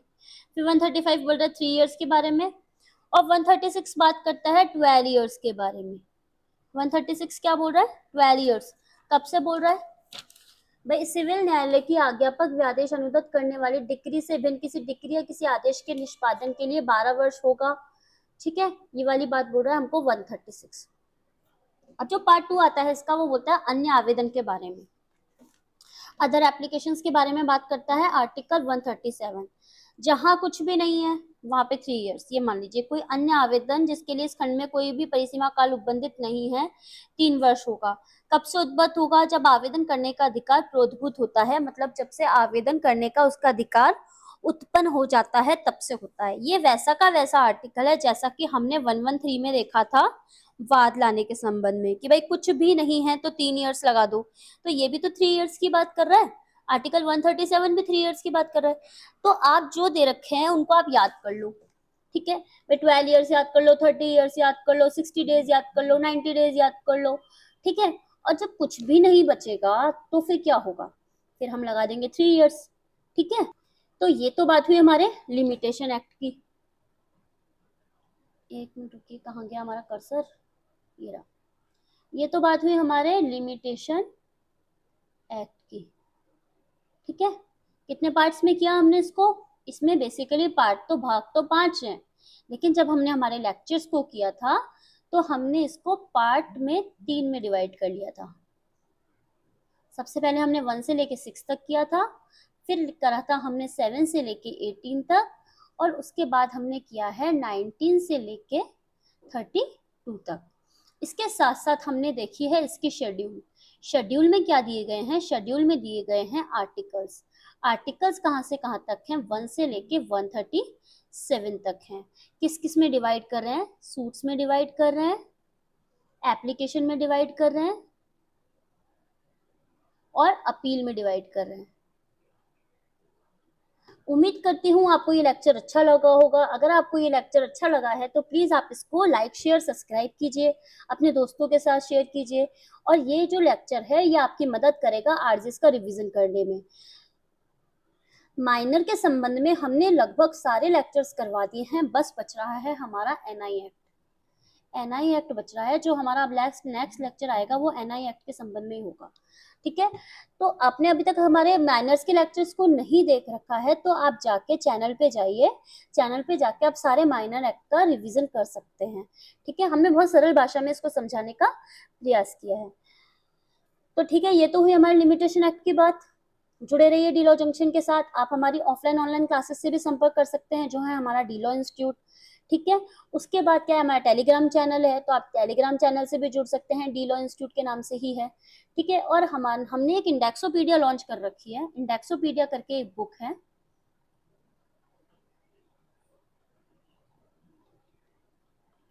इसमें क्या है कि जितने भी सेक्शंस हैं, माइनर के सेक्शंस, माइनर की जो इंडेक्स है ये मान लो, और मेजर की इंडेक्स दे रखी है।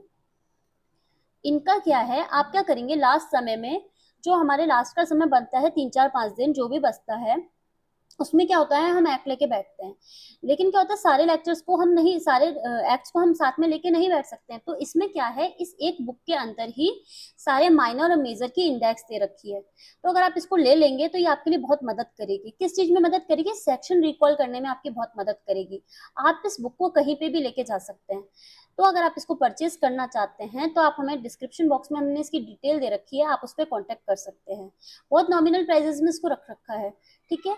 आप इसकी डिजिटल कॉपी भी ले सकते हैं, आप इसकी हार्ड कॉपी भी परचेज कर सकते हैं, ठीक है।